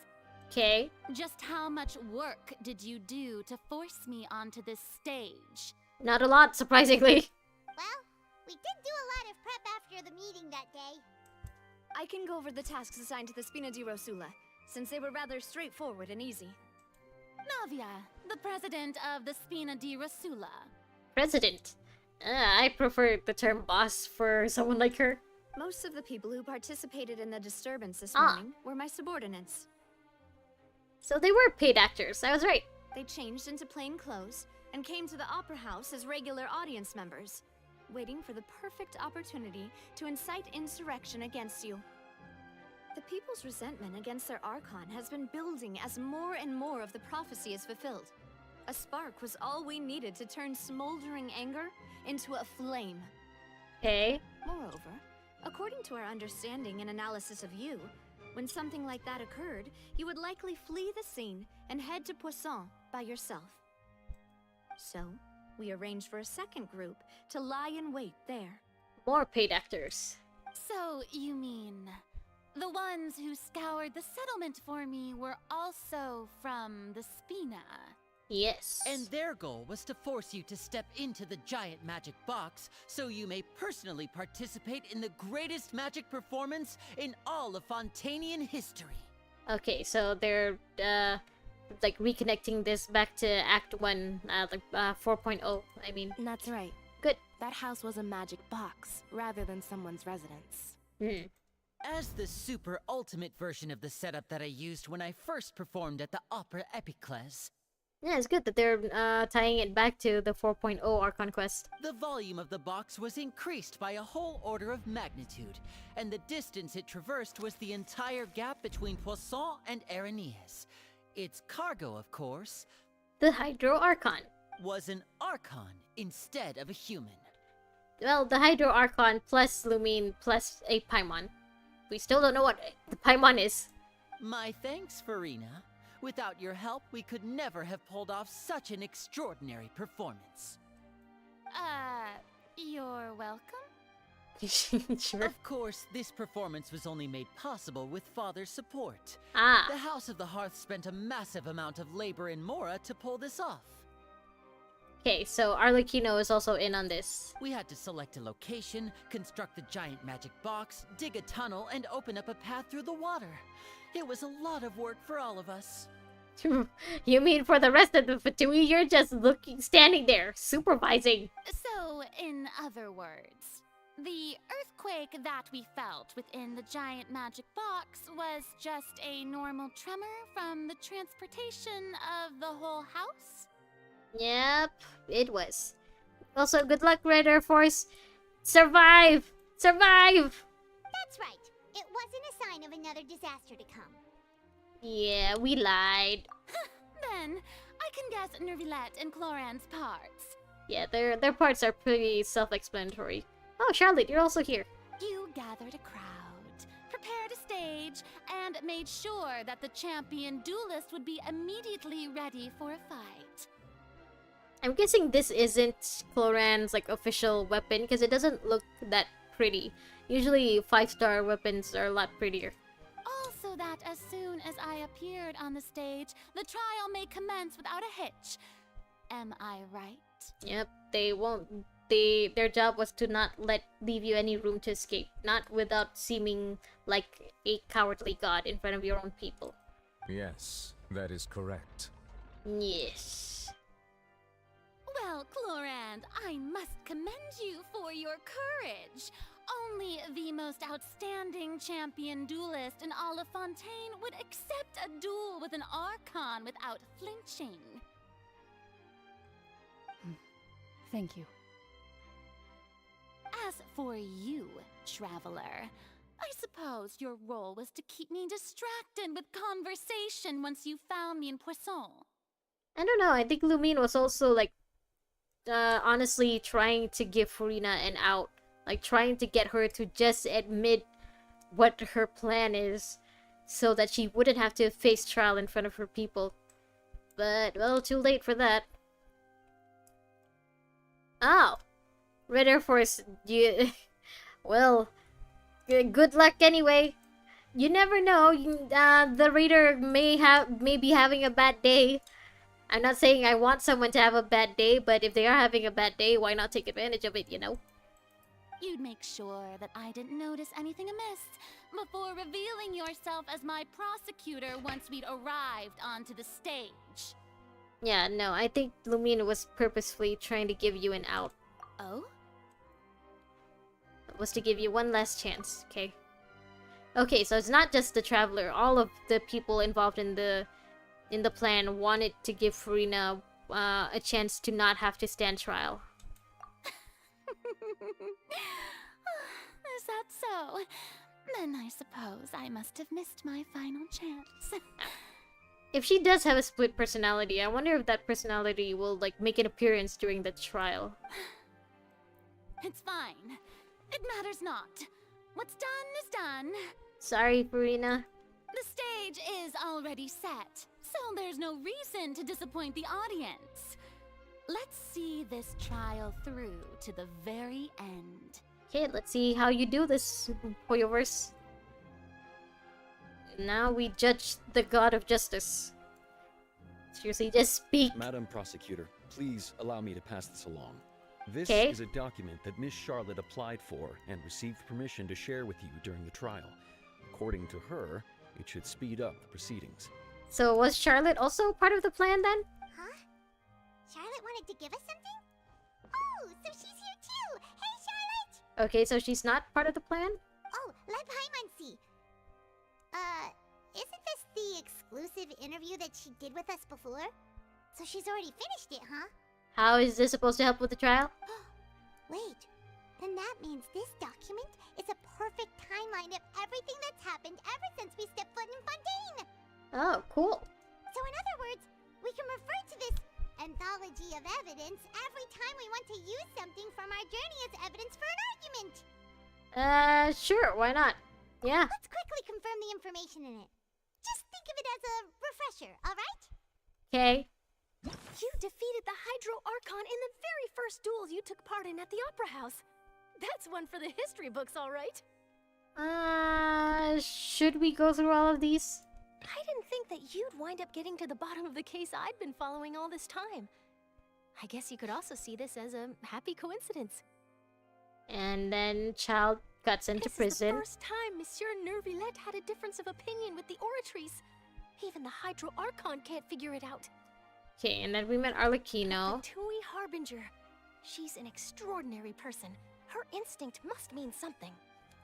Okay, did we... She'd already probed Farina. Okay, so we didn't tell Charlotte that Arlecchino tried to assassinate Farina. Good to know. The fortress of Meripede was almost destroyed in a single day. That I didn't witness that scene personally will always be a source of professional regret, I think. Okay, so we're gonna just tell people that there is primordial seawater under the fortress of Meripede. Okay. According to Monsieur Nervillette, both Child and that whale should have been in the primordial sea at that time. I'm guessing that they're both still in the primordial sea? I nearly lost my awesome friend Navia. To be honest, that still gives me shivers. Okay, not surprising that Navia would want to tell people about this. The words of someone as extraordinary as a witch can probably only be truly understood when something surreal happens to you. Okay, so we just say that we talked to someone named N. We don't say anything about the Hex and Circle stuff. Good to know. Alright, I think that's all. Let the trial commence, I guess. The prosecution and the defense are both in position. The trial shall now begin. Let's do this. Oh, come on, Nervillette. There's no need to repeat all the unimportant legalese. Yeah, you haven't even... Actually, no, let him say it. He hasn't even read you your Miranda rights yet. Just fast forward to the part where the prosecution lays out my offenses. As the defendant and the lead actress of this performance, I still haven't even been informed of my supposed guilt in all of this. Oh, maybe part of Farina's plan, like, has a time limit or something, so that's why she wants us to speed this up, maybe? Of course. It is only natural for humans to struggle to understand the actions of a god. However, you will need more than that to convict me of a crime. Yeah, it's only fair that we be more specific. That's true, but my charge here is unrelated to your conduct as an Archon. Now you speak! Instead, I would like to charge you as a fraud, who's never been the Archon in the first place. Ah, okay, so... They're going this at the angle that she's the fake Hydro Archon, and that someone else is the real Hydro Archon has been pulling the strings all along, maybe? Wait, what was that? Lady Farina's a fraud? Hey, I came here thinking that we were going to try the Hydro Archon for forsaking her duty, but did I hear that right? She's not our Archon at all? Okay, so maybe their angle is that she can't be found guilty for letting people die if protecting the people of Fontaine wasn't her job in the first place, maybe? Charge accepted. Accepted. Okay. Hello. Lady Farina, do you plead guilty to the charge? Lady Farina. Just then say yes or no. Are you or are you not the Hydro Archon? I plead not guilty. How can I be guilty? Okay, so you at least believe you're the Hydro Archon, then? There is no way that I, Focalor, otherwise known as Farina de Fontaine, a member of the Seven and the Regina of all waters, kindreds, peoples, and laws of Fontaine, could be anything other than your true Archon. Unless you're technically not the Archon, if your split personality is actually the one with the Gnosis, maybe? Yeah. Even though Lady Farina can be rather eccentric, isn't it going too far to doubt her very identity? Because if we doubt her identity, then the question is, who is she really? What is she? And who was the second Hydro Archon in the first place, right? Yeah, I've never questioned her identity either. Sure, Lady Farina can be super irresponsible, but what grounds does that prosecutor have to make such a huge claim? The grounds that we've met 4 other Archons before this? I have cause to believe that common sense will prevail in this case. Many of the members of the audience have known me as the Hydro Archon ever since they were born. There would be no fooling their memory. But the thing is, we also know that a bunch of other people in Tevat can live for a really, really long time. A bunch of powerful people can live for a really, really long time. Maybe you just didn't know that you're not the Hydro Archon. I mean, we've never really seen you with the Gnosis, have we? See? Even the Oratrice has decided to show me its favor. Are you sure you want to commit to a charge that will never be upheld? Oh, yeah, if she is the Hydro Archon, then maybe she can, like, make the Oratrice, side with her, in her favor, maybe? If you wish to drop the case, I can promise you as the God of Justice that you will not have to face trial for making a false accusation. We will treat everything that's happened as a dramatic spectacle and move on with our lives. What do you say to that? Woo! Red Air Force, congrats! You survived against the best raiders too!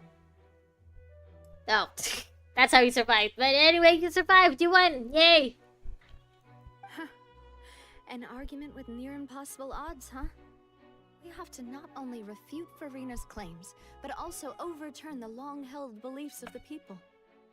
It could also be her own long-held belief. Like, she could just think that she's the Hydro Archon when she really isn't. Well, I tried to give you the chance to surrender. If you must persist, then let me ask. If you believe I'm not the Archon, then what manner of being do you think I am? I don't know. Another dragon? Yokai? An Adeptus? You could be a bunch of other things. You could be a Melazine for all we know. And if I was not the Archon, then how did I manage to live for over 500 years? Again, we've seen a bunch of other beings, a bunch of other powerful beings in Tevat managing to live for a really, really long time. Nahida's a leaf! Venti is just a wind spirit.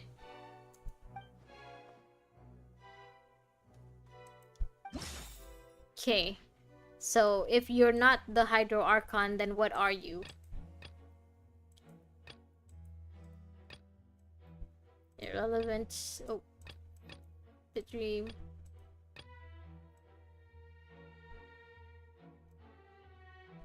Okay, so child's conviction. Meeting with the knave.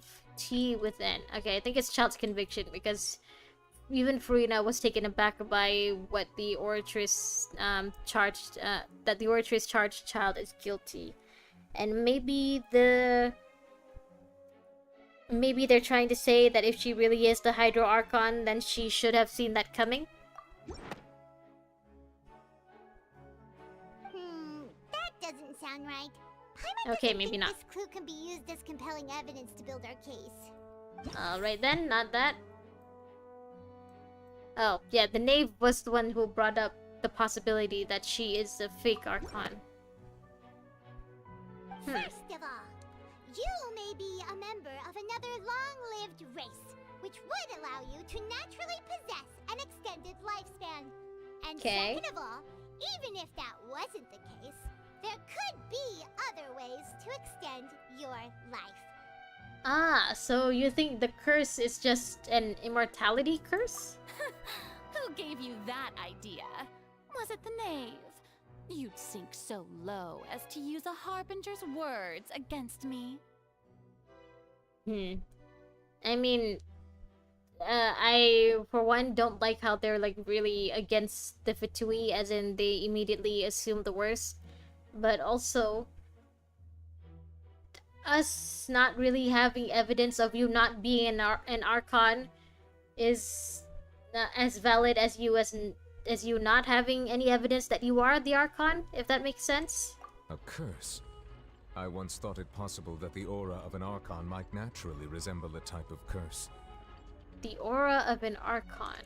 But in light of this claim, perhaps what I sensed was not your divinity, but a curse after all. Okay. Good luck trying to survive! If you must screw the other survivors over, then screw them! Good luck, Red Air Force. Yeah, this... sometimes I think they're jumping through hoops to, like, make the story make sense, but you know what? It's dramatic enough, so... Also, it's Genshin Impact. It doesn't have to be complex. You sensed it too, huh, Neverlet? It would be nice if it were complex, but it doesn't have to be. She could just be a cursed human. Not necessarily a cursed human. A cursed anything. Again, she could be a Melusine for all we know. Lady Farina is actually a human? Maybe. Well, it is true that it's extremely difficult to tell humans and gods apart just by looking at them. It's not impossible. Yeah, but we also know that gods can take human form if they really want to. Like, Venti does not actually look like Venti. Zhongli does not actually look like Zhongli. Again, Nahida is a leaf.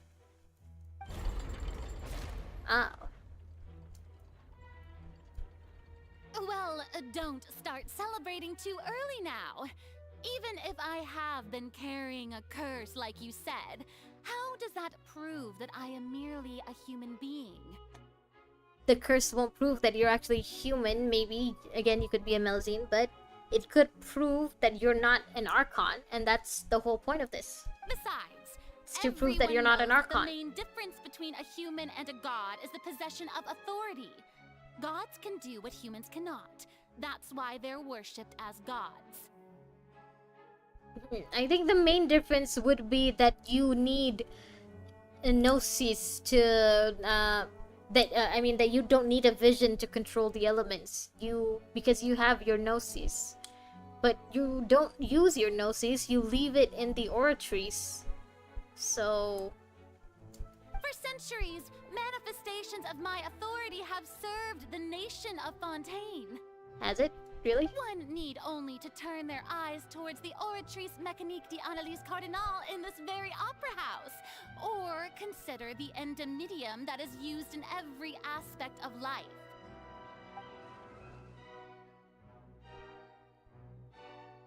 Yeah, the child thing proves that she doesn't really control what the Oratrice does. She doesn't really have control over the gnosis. But then again, have we seen any of the other Archons like control the gnosis? They seem to just be able to use elemental energy fine even without their gnosis. Okay, so child trial. You tried to reference the Oratrice, but weren't you as confused as all the rest of us when the Oratrice declared Child to be guilty without any proof?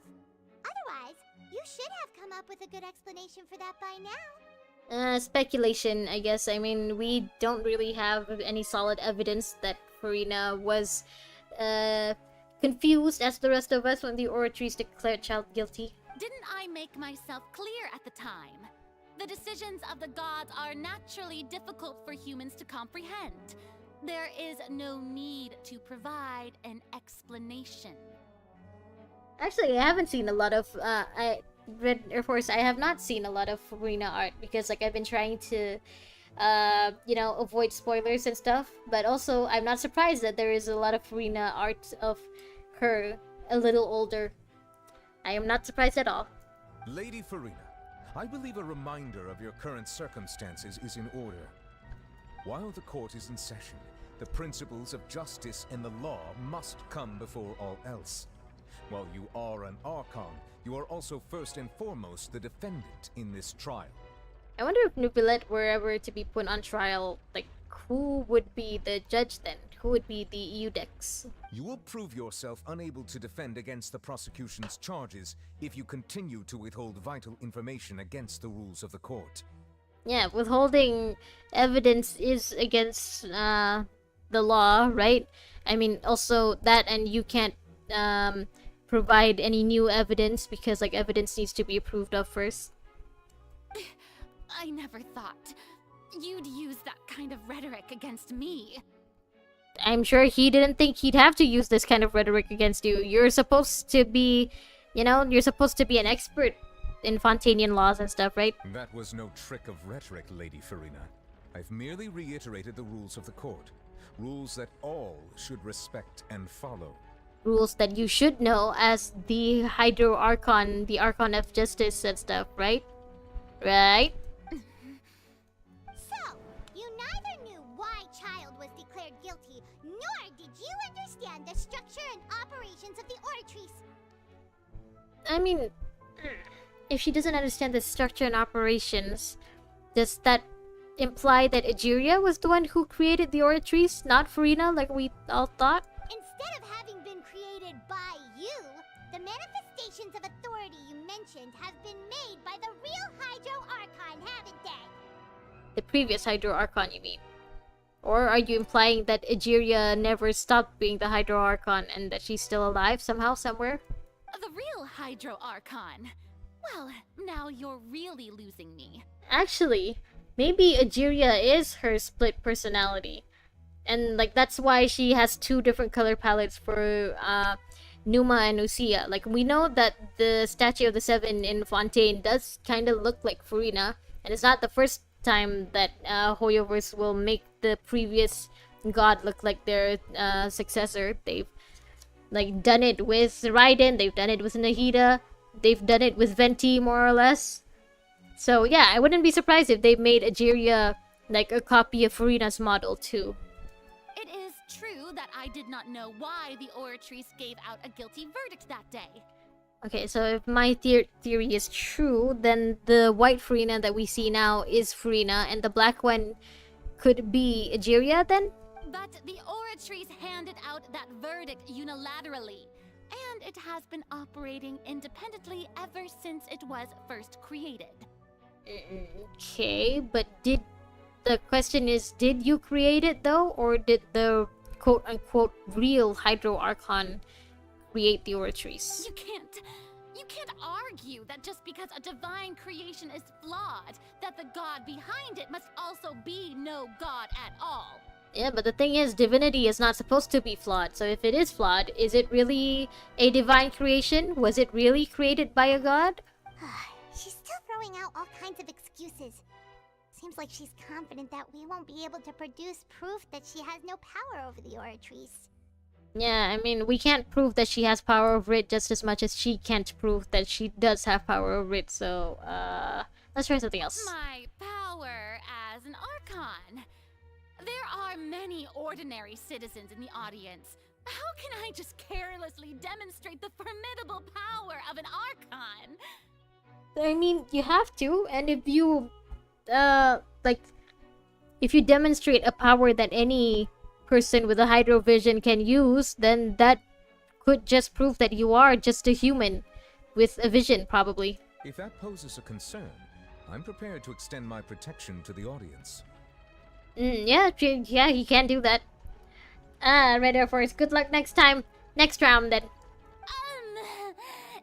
You don't need to go that far. Yeah, like I said, so if she does demonstrate power, and it's power that any human with a hydrovision can do, then that just proves that she is a human, just a human with a vision. Aren't you the Hydro Archon? Or is it that you can't even wield the power of Hydro, much less the authority of a god? Okay, if I played this before Farina came out, I would wonder if maybe when she comes out, it would be revealed that she doesn't actually have the power of Hydro, which would be really funny, actually. That would be amazing. Indemnitium! Yes! It's all because of Indemnitium! all Archons derive their power from the faith of the people, and I've converted the people's faith in justice into indemnitium. Ah, okay, so I guess if that's true, that does kind of make sense. All Archons derive their power from the faith of the people. Okay, if that's true, then Venti was definitely lying when he said that that he's the weakest of the 7. Because he's got a whole statue dedicated to him, and he's got a church dedicated to him, even though he hasn't made an appearance as Barbados for like 500 years. And that would mean that Nahida is the weakest Archon because like her people stopped having faith in her for 500 years. Yeah, I guess this argument does check out. Thus did I give up all of my divine power to provide everyone with energy for their daily lives. Have you ever seen a more magnanimous god? I mean, we've met Nahida. So. Isn't that a huge stretch? Yeah, right. She can't prove that her power is being converted into indemnitium thingy. Yeah, no matter how generous an Archon can be, how could they give up all their power? Can a god with no power even still be called a god? True, kind of. Good luck with the next one, Red Air Force. Hopefully you get you get a raider again. Those seem to be a little more fun to play, huh? You're losing, Farina. Nobody's buying Farina's excuse. Hey, come now, everyone. Please don't stare at me as if I was a liar. I'm still the same Farina you knew, right? The one that you loved. Shouldn't you want to believe in me? Honestly, if it does reveal later that this was all part of Farina's plan, like she was playing 4D chess while everyone was playing checkers, then you know what? Applause to Hoyoverse, because that would be one heck of a way to prove that she is an Archon.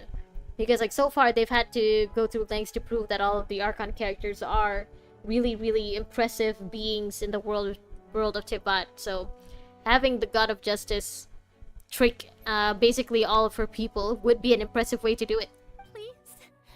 You've got to believe me. If what the prosecutor said is true, she really has committed a grave offense.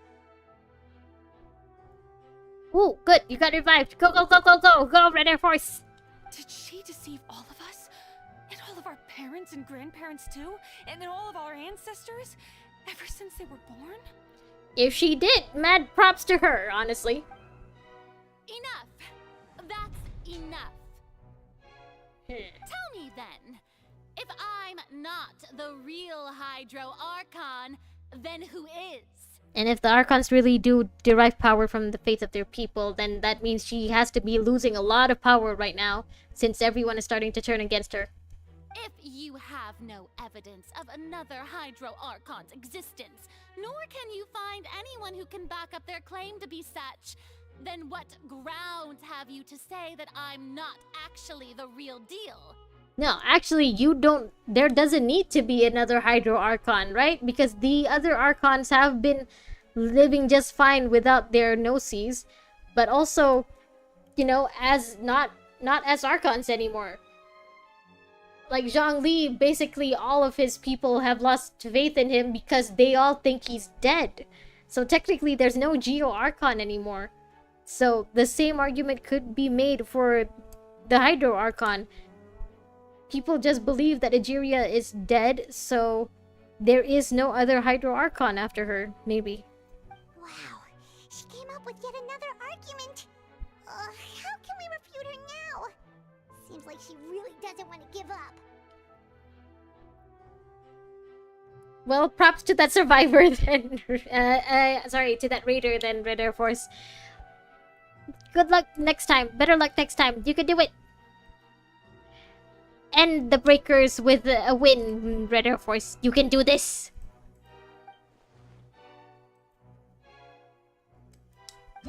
Okay, prove that she's only human. Are you gonna throw primordial seawater on her to prove that she's human? If she is human, then she's gonna turn into water. Come on, if she's not a god, you're just gonna murder her? Please let this be wrong. I don't want you to murder her. Oh no. All Fontanians can dissolve in water from the primordial sea. And that means... Don't murder Farina. Like I said, she could just not know that she's not the Hydro Archon. No. Since you insist on claiming to be a god and not a human, then there's a method that you can use right here and now to eliminate all suspicions of you being the latter. No. Miss Navia, please apply to serve as a temporary attorney for the prosecution before addressing the court. Though you act in partnership with the prosecutor, you must still adhere to proper procedure. Yeah, that's fair. Sit down, Navia. Super sorry, Monsieur Chief Justice. I swear this really will be the last time that I'll speak out of turn. Now, I've brought some seawater from Poisson. As everyone knows, a massive flood struck the area not long ago, taking many lives. Yeah, we all know that. That's the whole reason why we're here today. Including those of some of my closest friends. Again, Malou Silver, you shall be missed. Rest in power. So, well, rest in water. Would you dare to touch some of this seawater? You have it already in a basin, I see. If we are to believe that you are indeed the real Hydro Archon, touching this seawater would have no effect on you. All it should do is strengthen your case. Okay. But if you don't dare to touch it, then we would have basically proved the reverse. Okay, I'm guessing that something is gonna happen to, like, get in the way, as in to disrupt this, so that we don't really get any solid proof whether she does or does not turn into water, I'm guessing. Oh, and I must remind you that after the disaster at Poisson, nobody wants to see any more people dissolve. So? I do hope you'll act prudently and choose the simpler path of admitting guilt.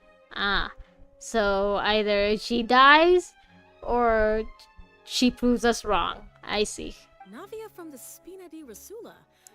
The Spina has governed Poisson for many years. I guess her suggestion is valid. It's also understandable considering the fact that it's her people that died. If Lady Farina is indeed just a human, she's probably Fontanian like all the rest of us. Would she really dare to try? Or she was a human that was born somewhere else. Maybe Conria? Because we know that actual Conrians have really weird eyes and they look like humans and they can live for a really long time. That would be really interesting though, for them to like immediately tie in Conria to the main Archon quest instead of a Dainsleif quest. So many theories, so many ways this could go, but I do think that they're just gonna interrupt this. Lady Farina, this test has been unilaterally proposed by the prosecution. As it falls outside the realm of standard court proceedings, you possess the right to decline participation. Oh, congrats! Go wipe them all out! Go, Red Air Force! Become the ultimate raider! Leave no man alive! Kill every last one of them! Sorry. Well, of course he had to tell her that. But refusing to participate is basically the same as a confession of guilt. You know, in real life this would not be allowed. You're basically putting her at risk for something really dumb. She's just staring at the water without saying a single word. It really does seem like she's quite terrified of it. That could only mean... What's going on? Is she really planning to... That's not what we thought she would... Yeah? Due to the inherent risk of the test, Lady Farina, you may... Yeah, you can back out. Oh, they actually show it! Hey! She did not turn into water. Okay, so she's not a Fontanian human then, at the very least. Oh. She was expecting to turn into water? I'm fine! Look at me, everyone! My hand is still here! I haven't been dissolved! But you weren't expecting that to happen, were you? Will you believe me now? I really am your Archon! I'm nothing like a normal human who would fall apart as soon as they touch this water! Really, was this not the most obvious thing in the world? That was such a long dialogue, but your lips did not move at all. That was so weird to look at. Miss Siegewin? If you are present, Miss Siegewin, please come forward and attend to the defendant. Siegewin? Oh, have you not met Sijuin? Don't be nervous. It'll just take a few seconds. Let me see. I'm guessing they're letting Sijuin be like the trial doctor because, you know, in case the water spills, she won't be turned because she's not human. That should be enough. Please announce the results of your evaluation to the court, Miss Siegewin.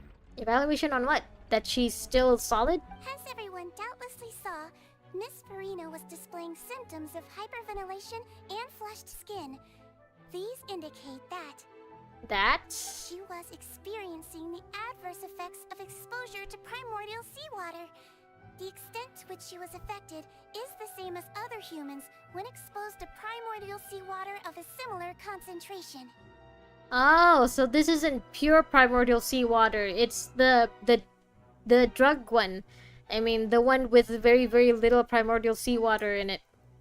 Thank you, Miss Siegewin. Lady Farina, you may return to the defendant's stand. Okay, so even though she didn't turn into water, she was still affected by it. Oh wait, what did she just say? I didn't get dissolved! Shouldn't that be enough to prove my innocence? Well, considering your tendency to run from your problems, we did originally prepare a direct sample of the seawater around Poisson. But... However, after extensive discussion, we exchanged it for a sample that is not concentrated enough to dissolve an actual human. After all, on the off chance that something entirely unexpected might occur. Like all of the water spilling and then turning someone else into water? We don't want anyone else to lose their life to the sea. Or Farina actually being human and turning into water? Yeah, so out of regard for Farina's life, you secured a low concentration sample and asked the head nurse to serve as an expert witness. It's a great thing that the direct sample wasn't actually used. Farina could have... Ah. I can't believe... you... So, that does prove that she's a Fontanian human?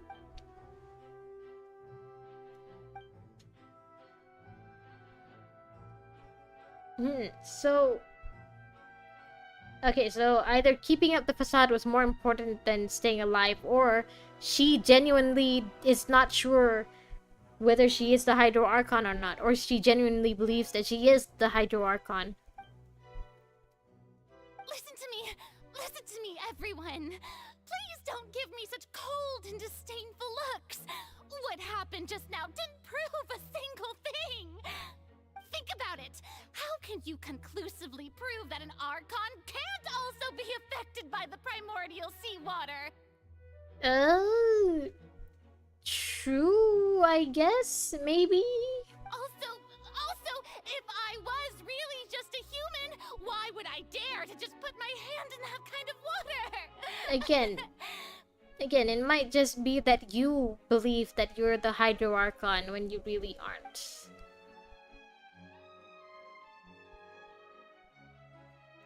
Please, anyone, just listen to me! I swear, I really am your Archon!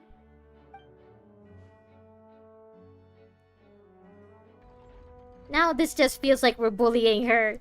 This doesn't feel right. I don't think anything she says at this point will sway anyone. The odds are just too stacked against her now. With all the things that have been said, Paimon doesn't think there's any way left for Farina to win. I believe the time for arguments and presentation of evidence has come to an end. If there are no objections, we will move on to the final judgment. Okay. I'm guessing the Oratrice is gonna say she's guilty. Oh. I don't think anything she says at this point will sway anyone. Just too stacked against her now. Is the split personality gonna come out? Is Dark Farina gonna come out? Yes? No? No? In my capacity as Chief Justice, I shall now render judgment on Farina's misrepresentation of herself as the Archon of Fontaine. As a human who knowingly deceived her fellow citizens, Farina is... I'm not sure about the knowingly part. Guilty.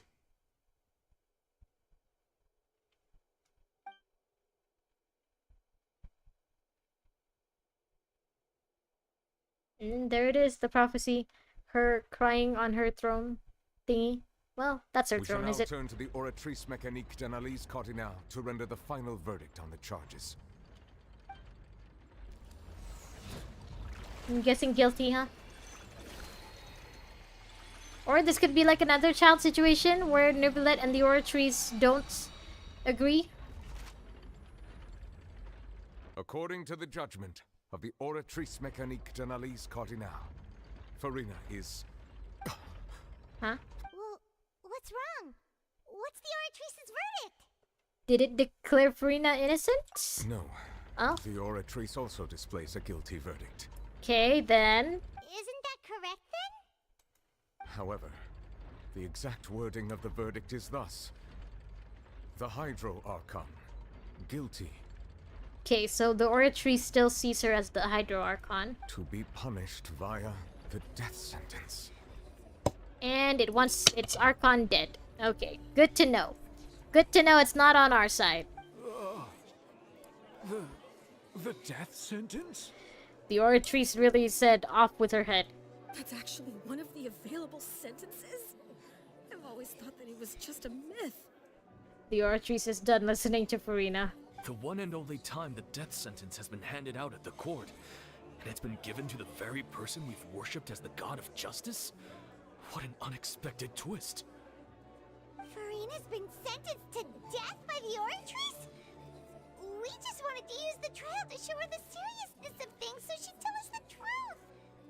How did things escalate this quickly? I mean, the Oratrice really believes she's the Hydro Archon, so if she really is the Hydro Archon, can we kill her? I mean, This she is outcome super indeed powerful, quite right? strange. Supposedly. According to Fontaine's current definitions of justice, as well as its recommendations for criminal sentences, is this sentence really appropriate for the crimes that have been committed? I mean, she basically just committed fraud. It's not that deep. I don't think fraud necessitates a death sentence. Yeah, even Vache wasn't sentenced to death by the Oratrice. You know, the real evil mastermind behind the serial disappearances case. Alright, the Oratrice said the Hydro Archon. So it could... Maybe it's not talking about Farina. Maybe it's talking about the real Hydro Archon then. The split personality? The one who's been pulling the strings behind the scenes, maybe? Indeed. Not only is Farina's sentence overly excessive, the very point of our trial today was also to prove that Farina has never been the Hydro Archon in the first place. But if she isn't the Hydro Archon, then the sentence is for the real Hydro Archon then. But now, the Oratrice seems to have deliberately invoked the title of the Hydro Archon. What does this mean? That we have the wrong person.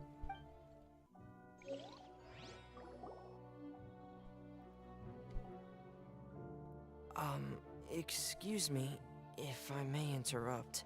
Hello, Fremine. Where have you been? Is the trial still going? Fremine! You finally made it. I assume this means you've completed your mission? Were you out fishing, Fremine? Mm-hmm. Any mission Father assigns to me will always be top priority. Okay, and that... Oh, a slate! Is that the first prophecy slate? And I'm guessing that's Egeria? Huh. So the knave privately arranged for Fremine to try and find the missing slate. I looked everywhere and finally found it at the bottom of the sea. It took me a long time to get around some dangerous stretches of water. Honestly, I'm surprised that it's still in one piece. I would have thought that it would have crumbled or something with the water. But has the trial already concluded? Then doesn't that mean I've come too late? Oh no. Father will be disappointed in me. Do it, Red Air Force. Kill them all. Do it for this femboy. Thank you for your hard work, Mr. Fremine. Please allow me to review the Oh, record you still of won. your Yay. slate.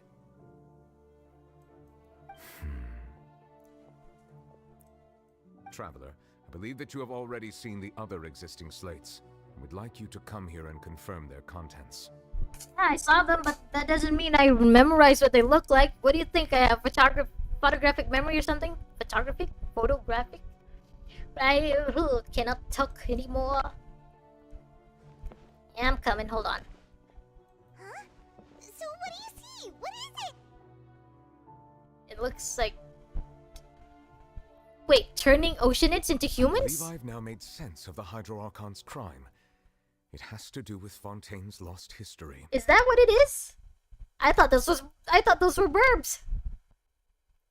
So this is the sin of the previous Hydro Archon. She turned Oceanids into humans? And that's why when they touch the primordial seawater, they turn into Oceanids. They're just turning back into what they were originally?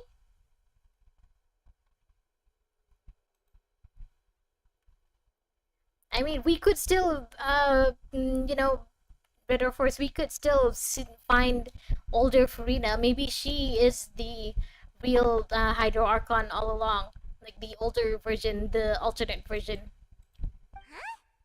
Isn't the Hydro Archon just guilty of deceiving her people? Oh, wait, no, that's Farina, and we've already proven that she's not the Hydro Archon. So the death sentence is for Egeria, who's already dead anyway? So when you say Hydro Archon, do you mean the real Hydro Archon we've been kinda talking about?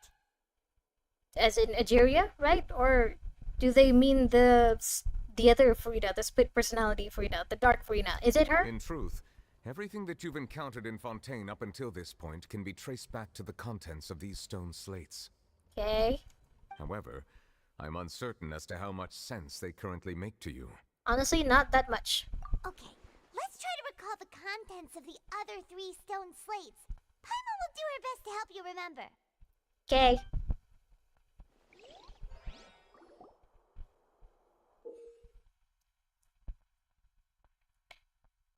Yeah, her character design is amazing, so I'd assume that all of her fan art would be amazing too. As soon as this Archon Quest is over, I'm gonna look up fan art because, you know, I'm worried that fan art could have spoilers and stuff. I don't want to spoil myself for the ending to this. Okay. Find scenarios related. Fountain level. Alright. Let's fuck this up. The first stone slate describes what you just said. It seems to show the previous Hydro Archon using her divine power, and then the Oceanids turn into humans. And I'm guessing this is the sin that they were talking about. Does that mean that Fontainians are transformed Oceanids? Oh, Paimon wasn't expecting that. But if Oceanids can turn into humans, then perhaps this process can be reversed as well.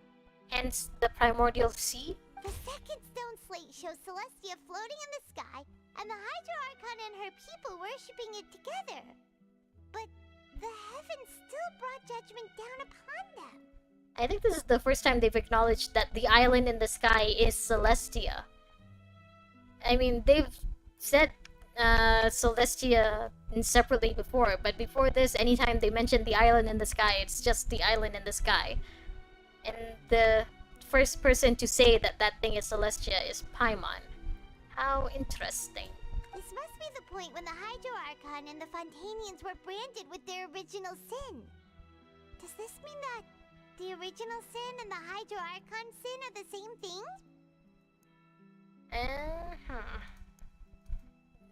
Why isn't it? The third slate shows the Hydro Archon sinking into the sea surrounded by many people. Okay, the thing is, it's showing Furina, and if she isn't the Hydro Archon, then it's not showing the Hydro Archon sinking into the sea, right? Why isn't it? Okay. That reminds Paimon, didn't we also watch that happen to someone else? We did? To Navia, you mean? Well, the fourth slate is the prophecy the Fontainians have been talking about. People dissolving into the sea, the Hydro Archon crying on her throne, and so on. Yeah, but that's already happened without... No, actually, yeah, the Poisson people did turn into water. We didn't believe that such a crazy disaster could happen at first, did we? But after that incident, it was just a question of when and not if. So now what? Verify truth.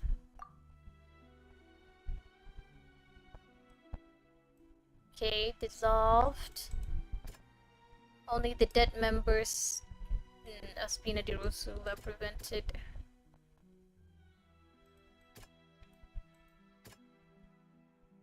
None of these really mention oceanids, but the first time we did hear about people turning into oceanids was with Vache. We know from the case of the serial disappearances of young women that Fontanians can be dissolved in primordial seawater.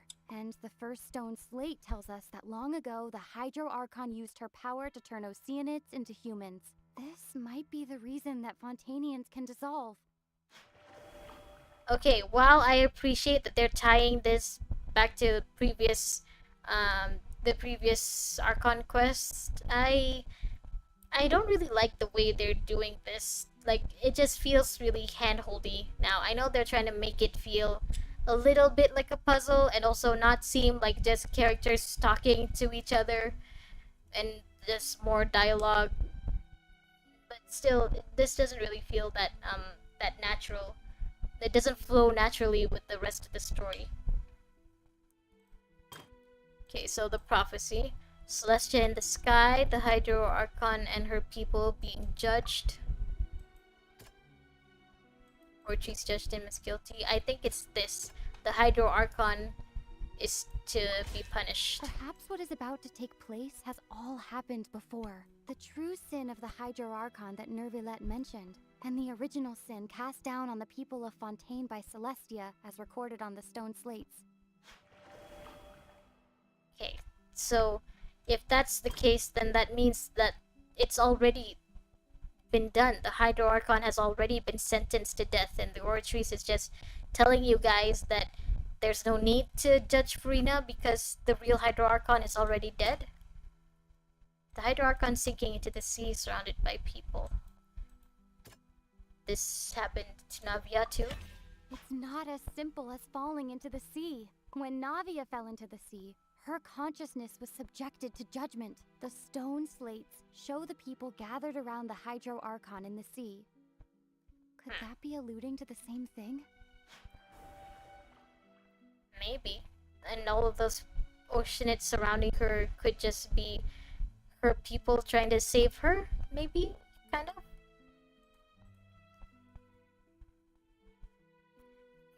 I'm guessing that they drew the fan art the same way people who create like hentai games do it with one hand, and also the same way people who play hentai games play it with one hand.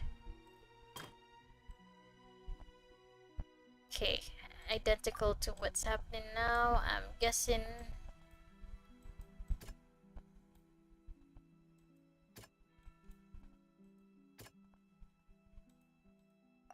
this? No. Honestly, the others don't sound quite right either.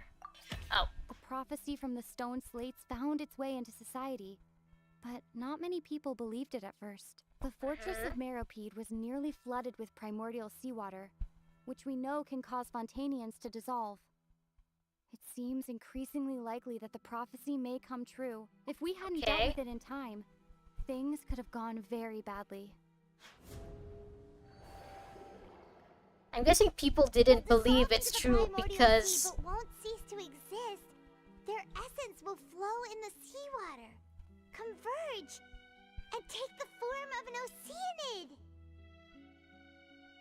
I'm guessing that the reason why people didn't really believe the prophecy is because they forgot that they're oceanids. I mean, their ancestors never told them that they're not actually human. Which, you know, makes sense.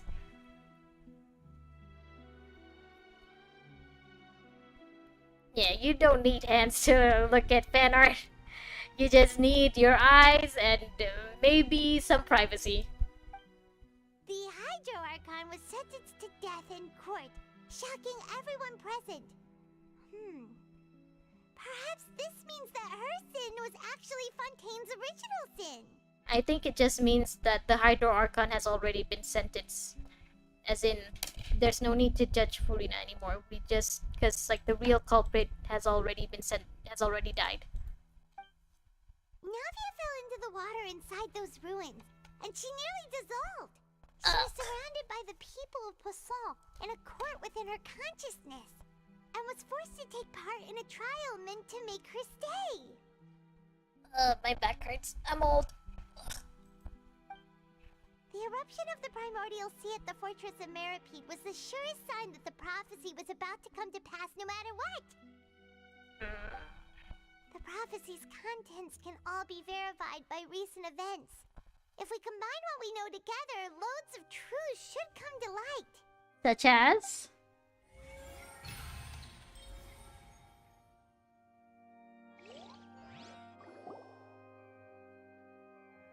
Now what? Click, click. Okay. Huh? Oh, Paimon gets it now! So that's how you can make sense of it. But then it feels like we're going to have to share some truly shocking revelations. Let's hear them. I've thought of it. I just I just don't have the money. As you can tell, I haven't really like gotten monetization or anything yet. So, you know what? I think I'm just gonna take things slow for now. Especially with the way my life currently is. I don't think I have the time to like really focus and make a career out of this. So for now, I'm just doing this just, you know, for fun and just as a way to maybe record my thoughts and theories on the games and stuff. Okay, so Fontanians are not humans. Incredible. Linny, did you hear that? We're not real humans. I mean, join the club. A lot of people in Tevat aren't humans. If anything, humans seem to be the minority. All Fontanians were originally created by the late previous Hydro Archon, with Oceanids as their basis. I'm guessing you guys just got tired of being in the ocean, like Ariel? How only Fontanians could dissolve in primordial seawater, and how all the girls Vacher dissolved were also turned into Oceanids. Yeah, so why would they want to come into the surface in the first place? Was it just like in like a Little Mermaid situation? They just got tired of being in the ocean and wanted to walk on 2 feet and stuff? Yeah, hopefully, I mean, more subs would be nice, but also, you know, don't feel pressured to sub. It's okay. I don't think I can really focus on streaming too much at the current time. Oh, and according to Navia, when she was about to get dissolved, she also saw everyone gathered around for a trial. All of them in the shape of Oceanids. Honestly, I thought this was just to show that the people are now water. You know, I didn't think they meant it literally. I didn't think they were like shoving it in our face that Fontanians are Oceanids. Indeed. So does that mean that the Oceanid in Liyue is also like a Fontanian citizen? It was also a human before this? Yeah, and it follows from the content of the first slate that she probably angered Celestia by creating humans without prior permission. Why does Celestia care though? What's the big deal though? No, don't feel pressured.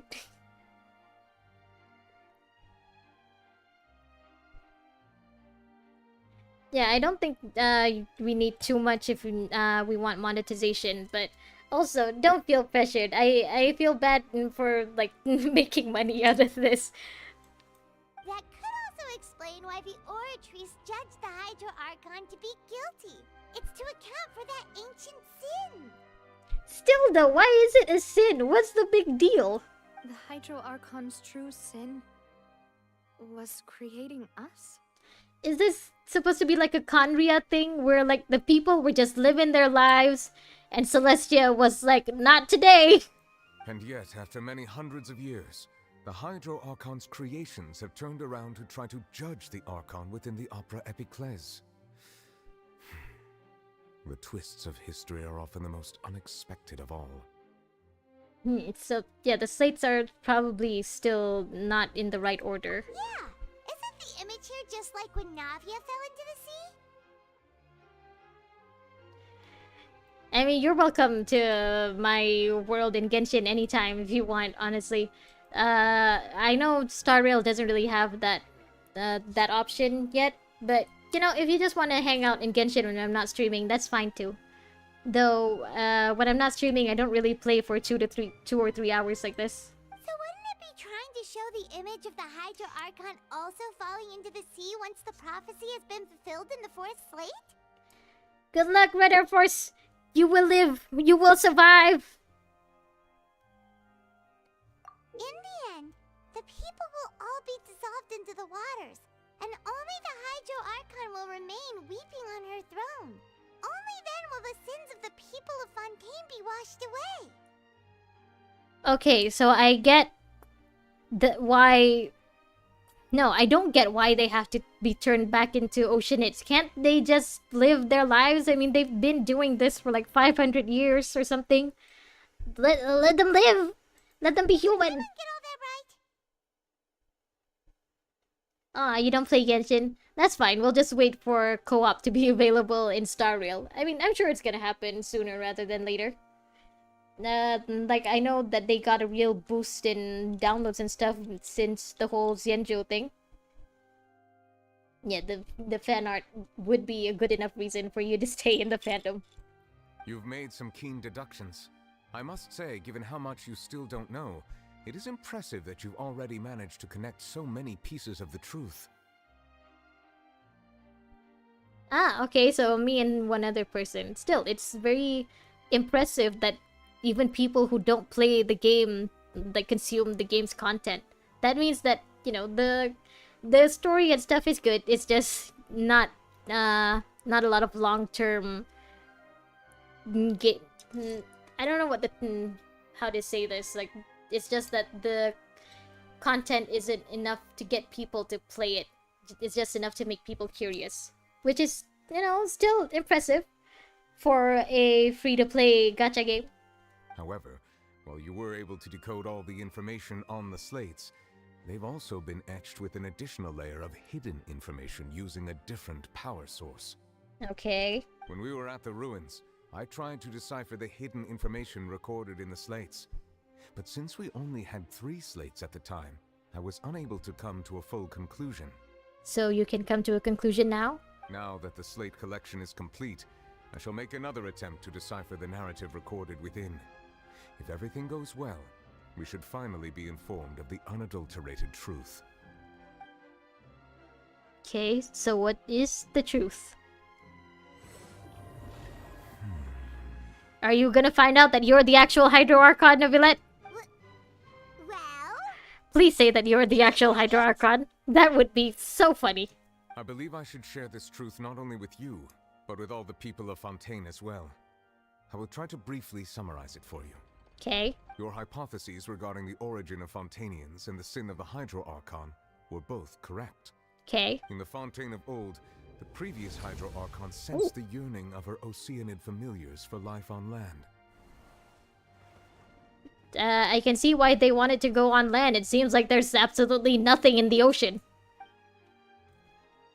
The Oceanids were enamored with the beauty and romanticism of human beings, and wishing to have those experiences for themselves, expressed to the Hydro Archon their desire to become of a similar kind. I can see why all of Fontaine are just drama kings and queens. You guys just love the drama. However, it's in your blood, even though water in as your an element water. is intricately linked with the power of life, the Hydro Archon, as one of the 7, did not possess the authority to create a new form of human life. But she did it anyway. Not one to give in, she eventually found a way to create permanent humanoid bodies for her familiars by appropriating the power of this planet's primordial sea. Oh, Red Air Force, I am being summoned, so I think I'm gonna stop as soon as, like, this quest gives me a good place to stop.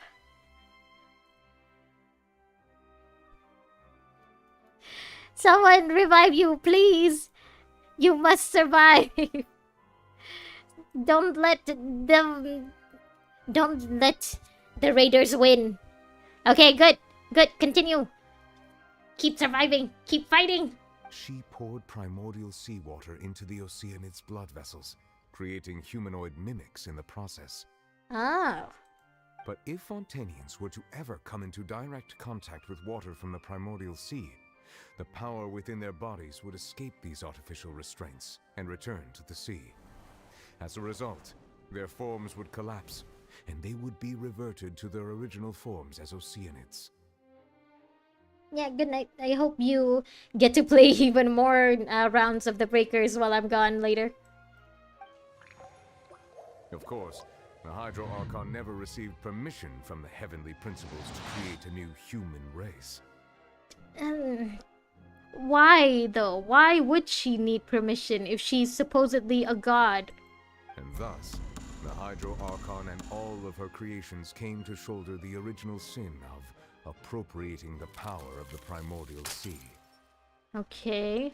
That is the true history of how the people of Fontaine first came into being. Okay, so she wasn't punished for creating people. She was for changing the shape of her people. She was punished for abusing the primordial sea? So we were all Oceanids before we turned into human beings? Well, not you specifically, your ancestors. That's way too much information for me. I think I'm just going to pretend that I never heard a single thing. Honestly, understandable. Very understandable. Wait, but if that's the truth, we can't let the Hydro Archon be sentenced to death. After all, her only sin was creating us. A little too late for that. I think the Hydro Archon who did create you is already dead. This really might be too much information for your regular Fontanian, but it does answer a lot of our questions. Yeah, it also brings forth a lot more questions, as in, why does Celestia care? Alas, your hypothesis regarding the third and fourth stone slates was inaccurate. The slates' respective positions are, in fact, correct. Okay. A key point of the visual on the third slate is how all the individuals depicted in the water are humans rather than Oceanids. Okay. They have not been dissolved, which implies that the water depicted in this slate is not water from the primordial sea. Or those people could just not be Fontanian.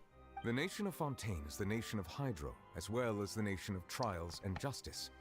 Instead of being the literal element, the water in the scene symbolizes judgment and justice. You may also recall Navia's experience. When she fell into the sea, her consciousness was surrounded by that of many others who intended to hold a trial to determine her fate. Uh-huh. Therefore, the meaning of the third slate is the people who are already Oceanids trying to decide if they want Furina as an Oceanid or not? No? that the people of Fontaine shall try the Hydro Archon at the Court of Justice. Oh, so it's already happened, you mean? Yes, it refers to our present situation. Okay. I think I'm following now. So, what you're saying is, even though we decided to put on this trial to avoid fulfilling the prophecy... You know, Furina's been really quiet since we brought the slate in. Is she, like, gloating? Is she feeling happy and smug that this is all going according to plan? Or what? How? I want to see her face! In truth, everything we've done has happened exactly as the prophecy foretold. So now, it seems, we're the ones making sure it comes true. What should we do? Stop the trial? Huh. No matter what, the prophecy will be fulfilled. Is this what it feels like to be a prisoner of fate? I mean, you guys haven't been turned into water yet. It's not too late. If that's the case, does that mean the scene in the fourth slate will also be fulfilled soon? Yeah, but there's no fifth slate saying that you guys remain as water. Traveler, I would like to point out another small fallacy in your deductions. Okay. About the fourth slate. You probably thought that the eruption of primordial seawater beneath the fortress of Meripede served as the surest sign that the prophecy was about to come to pass, yes? I never said that. However, I believe that rather than being a sure sign, that eruption could in fact only be a small warning of something far worse to come. You know what? Now that I think about it, what's the deal with the giant whale? How does that play into all of this? Is that giant whale like some kind of ancient Oceanid? Like, is that your ancestor's ancestor coming back to collect you kids or something? As for the root cause of the catastrophe, I believe you've already encountered it once before. Could it be what?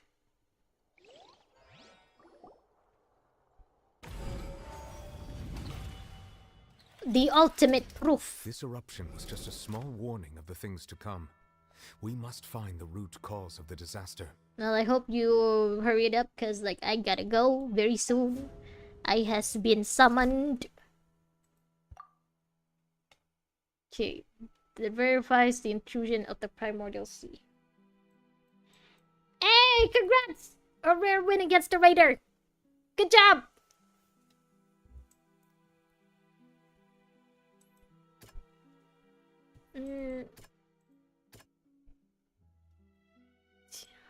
What?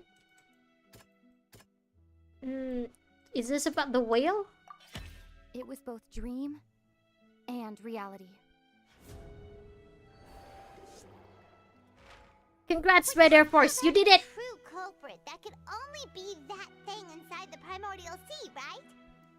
The whale? Yeah, you did it, Red Air Force, congrats! I can't really clap too loud, I don't want to disturb anyone, but congrats! Yeah! The truth, the original sin, the trial, and the root cause of the disaster. Okay, truth, original sin. This is the root cause of the disaster then? The whale? What is it exactly? I know it's not a normal whale, but is it supposed to be an oceanid then? Oh. Well, you're all turning into water. Goodbye.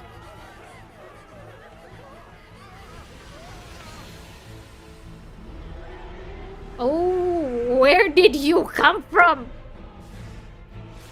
How are you just here?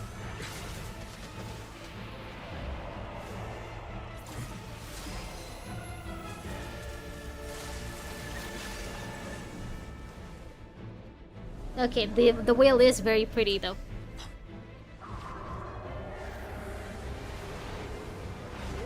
What? Hey, child!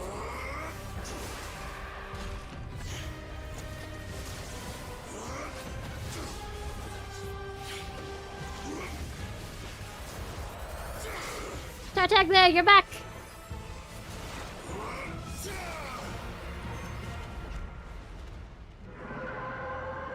You are no longer a missing child. And it just leaves?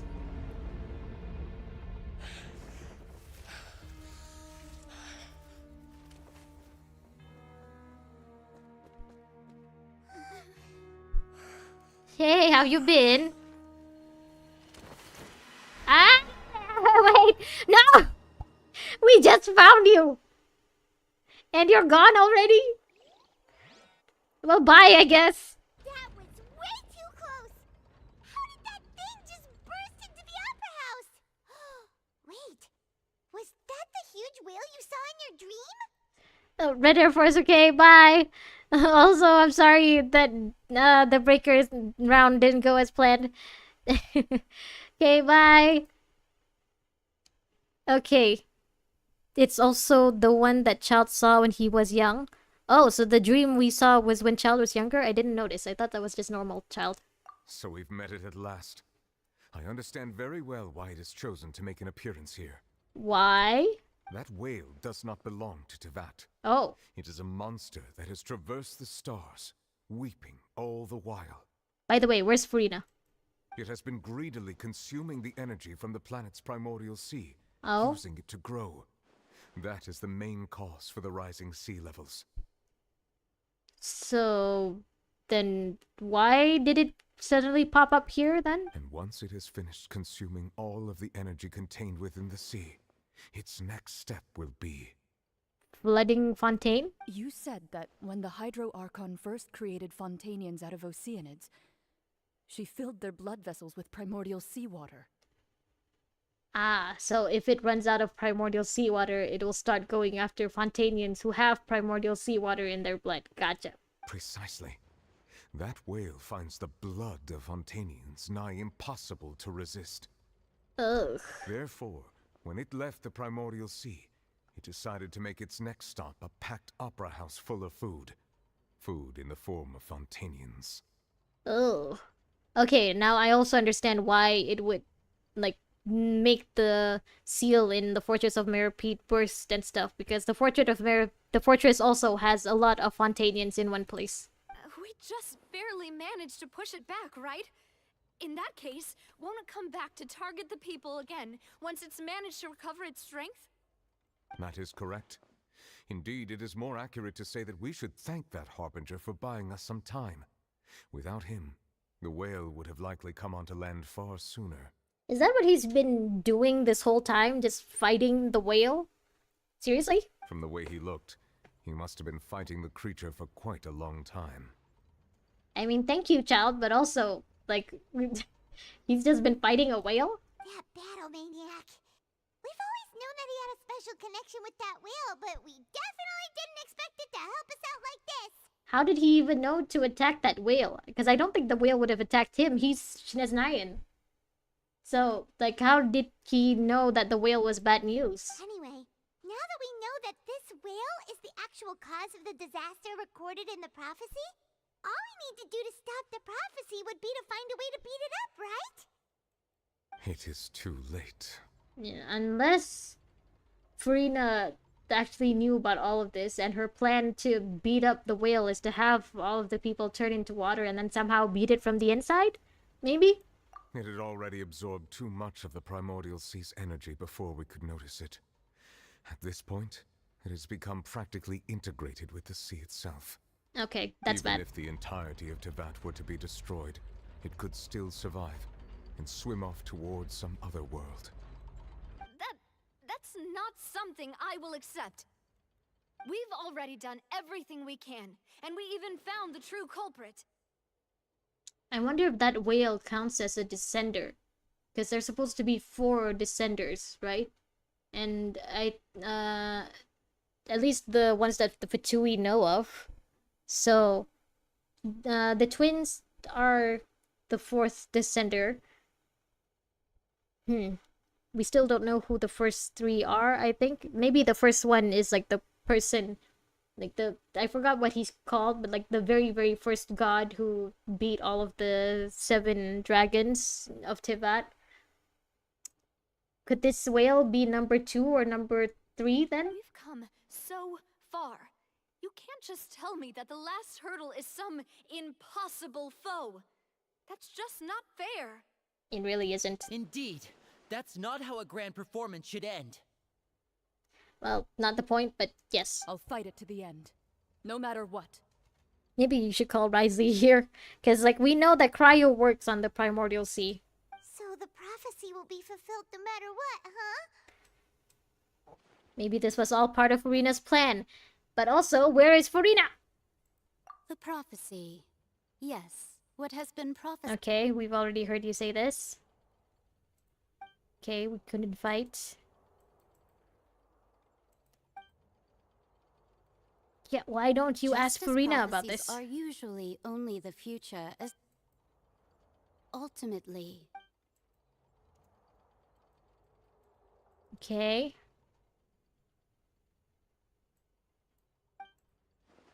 Yeah, maybe the whole point, like, Furina has been planning to just let the prophecy come true, and the people turn into water. Then maybe the whale eats it, but the people are somehow able to beat the whale from the inside, and then Furina maybe sacrifices the Gnosis to turn everyone back into human, maybe? Because then that way, the Fatui definitely wouldn't get the Gnosis then, right?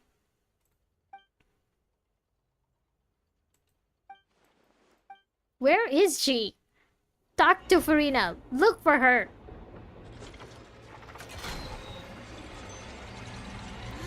What? What's happening with the oratories? I believe it is preparing to carry out the death sentence. What? But the Hydro Archon who made the sin is already dead. And you've just been sitting there waiting for this to happen. Still need answers.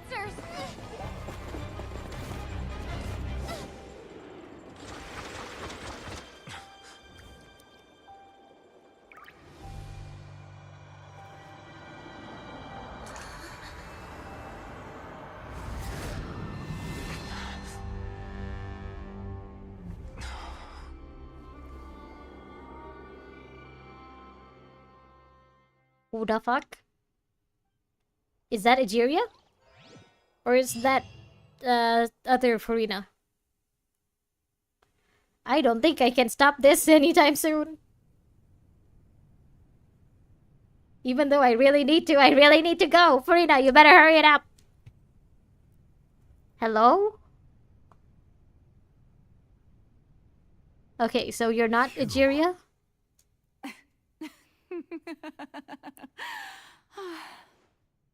Farina?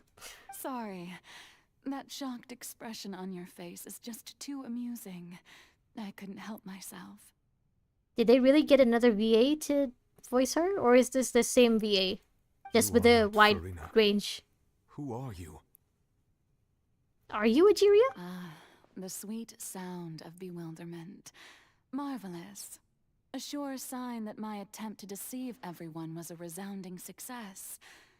But to answer your question, I am Focalor. You know, the god. Okay, so you're the other Farina then. Focalor.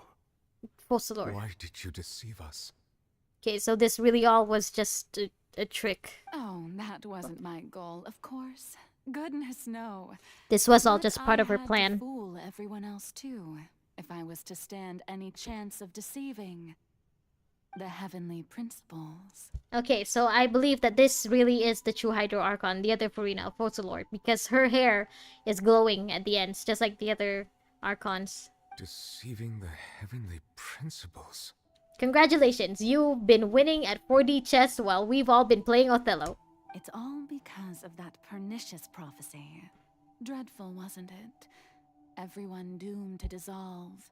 Fontaine condemned to be flooded. Yeah, it's bad. One was not amused. In fact, one was positively bemused when that problem was thrust upon me by my dearest predecessor. That's the former Hydro Archon Egeria. Okay, so you are definitely not Egeria. It hardly gets more disastrous than a preordained national catastrophe. Now does it? Okay. She knew full well that the prophecy would surely come to pass. And she left you to take care of it anyway. And as one of the seven, she also knew full well that one defies the heavenly principles at one's peril. Okay, so you guys changed the Oceanids into Fontanians after the whole thing with Conria? Because if she knew that you defied the heavenly principles at your own peril, it must have been after she's seen an example of this in Conria. Or at least maybe with Dragonspine too? So yes, as you have no doubt surmised, it was a rather impossible situation that I found myself in. Okay. Also, love the outfit. That looks so cool. I spent a terribly long time mulling it over, alone on the ocean floor. And I was almost growing barnacles by the time I finally realized there was only one possible solution to this confounding conundrum. Okay, I think this really is the same VA. In that case, oh my fucking god, your range is amazing. I had to outwit the heavenly principles, allow the prophecy to be fulfilled, ostensibly at least, while saving everyone at the same time. Okay, so I may be right about this. I'm a genius, I know. I can only assume that's why Egeria chose me as her successor. Okay, so as we already knew that the Archons can choose their successors. They do have a say in that. Although, looking back now, it was hardly the inheritance one dreams of. Between the task of saving the nation, the quotidian duties of the Hydro Archon, and not to mention the original sin of creating a new race of humans, I dare say she left me quite a colossal mess to clean up. I know, right? Fuck her! But one can only play the hand one is dealt. I did not choose this, any more than I chose to be one of her Oceanid familiars. Okay, so you were an Oceanid before this. So you were also once one of the Oceanids. transformed into a human by Egeria's hand. Yes, I was. I always dreamed of becoming human. And I still do, even now. In my eyes, to be human is to be part of the greatest opera ever known. My back. I'm so old. I can't sit for this long. After becoming a god, I separated my divinity from my body and spirit. Leaving behind only a self that was as naive and bewildered as my past self on her first day as a human being. Okay, so that's the Farina that we've known this whole The time. me you see before you now is that divinity. And the human counterpart I left behind, I named Farina. Okay. She could feel joy, sorrow, and everything in between. She could be as vain and conceited, or as meek and vulnerable as she wished. Without facing any backlash because she's technically not the Hydro Archon. Her strengths were of a kind only a human could possess, as were her shortcomings. Naturally. But in my eyes, Farina's humanity was what made her perfect. She was perfectly human in every way. The person I always wanted to be. Okay. Anyway, so then I cursed her. You cursed yourself, you mean? All part of the plan, of course. The plan to deceive the heavenly principles. Good plan, honestly. Good, like, brava. Do you still remember the final scene of the prophecy? The Hydra Archon, alone, weeping on her throne. I'm guessing that wasn't Farina, that was you? In order that the prophecy might appear fulfilled, I invited Farina to be an actress, to play the part of the Hydro Archon in the prophecy. Oh, no, that was Farina, sorry. Under the curse I placed on her, so long as I, Focalor's divinity, continued to exist, she could not die. But nor was she free to live her life in the pursuit of happiness. Okay, so I'm guessing your plan is to die, like, as a divine being, but leave Farina, the human? Because this sounds like what this monologue is leading up to. Instead, she was forced to take the stage in the opera house, to embrace the role of leading lady, to forever play the part of the god from the prophecy, all to create a deceitful appearance of that prophecy coming to pass. I mean, to be fair, it doesn't seem like she hated it the whole time. I mean, I know she at least had some fun being treated as an Archon. Like, she liked how people would have to bring boxes everywhere for her to stand on just so she could seem a little taller. I suppose now you probably understand why your court is called the Opera Epiclese. But Farina is only human, isn't she? Even though she has had a long life, her mind is no stronger than that of any other ordinary human being. I mean, you'd be surprised, us humans are pretty resilient. I cannot begin to fathom what she has had to endure. It must have been torture for her. It has indeed. And although she is, in a sense, me in human form, I most definitely owe her an apology for it. I guess you guys have been separated for too long that now you're practically two different people? Is it that kind of situation? It's been 500 years. So basically, you've been separated the whole time you were the Hydro Archon. Basically, since Egeria died, And all along, she's been playing her part in the most unimaginably long, unbearably lonely, and agonizingly painful opera of all time. Okay.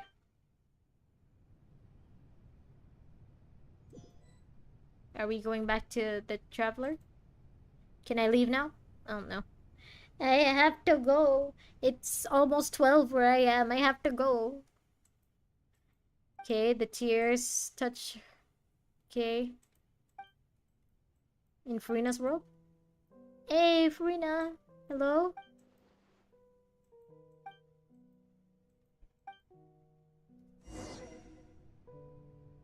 Can I leave now?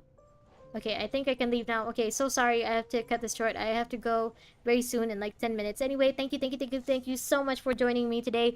I'll come back later, probably Thursday for you guys, or Thursday or Friday, because I won't be streaming on Saturday,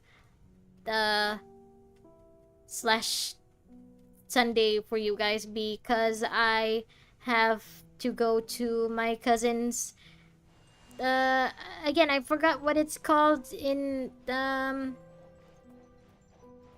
don't know if it has an English name, but basically my cousin's engagement ceremony. I have to go there.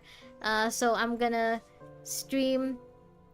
Hold on. Okay, for me, it's gonna be 17th, 19th, and 20th. Those are gonna be the days I stream. So yeah. I'll see you guys then. I'm gonna continue with Genshin first until I finish this quest, and until then, until that's over, I will continue. I will then continue with Star Rail, which I think by then, I think 1.5 will be out by then, hopefully. I'm definitely looking forward to that and to the new characters. So yeah, until then. Goodbye. Thank you again for joining me, and I hope you have a good rest of your day or good night's sleep wherever you are. Hope you have sweet dreams. Bye. Goodbye. Venti says bye too. Bye. I'll see you guys later. See you guys later in the week. Goodbye.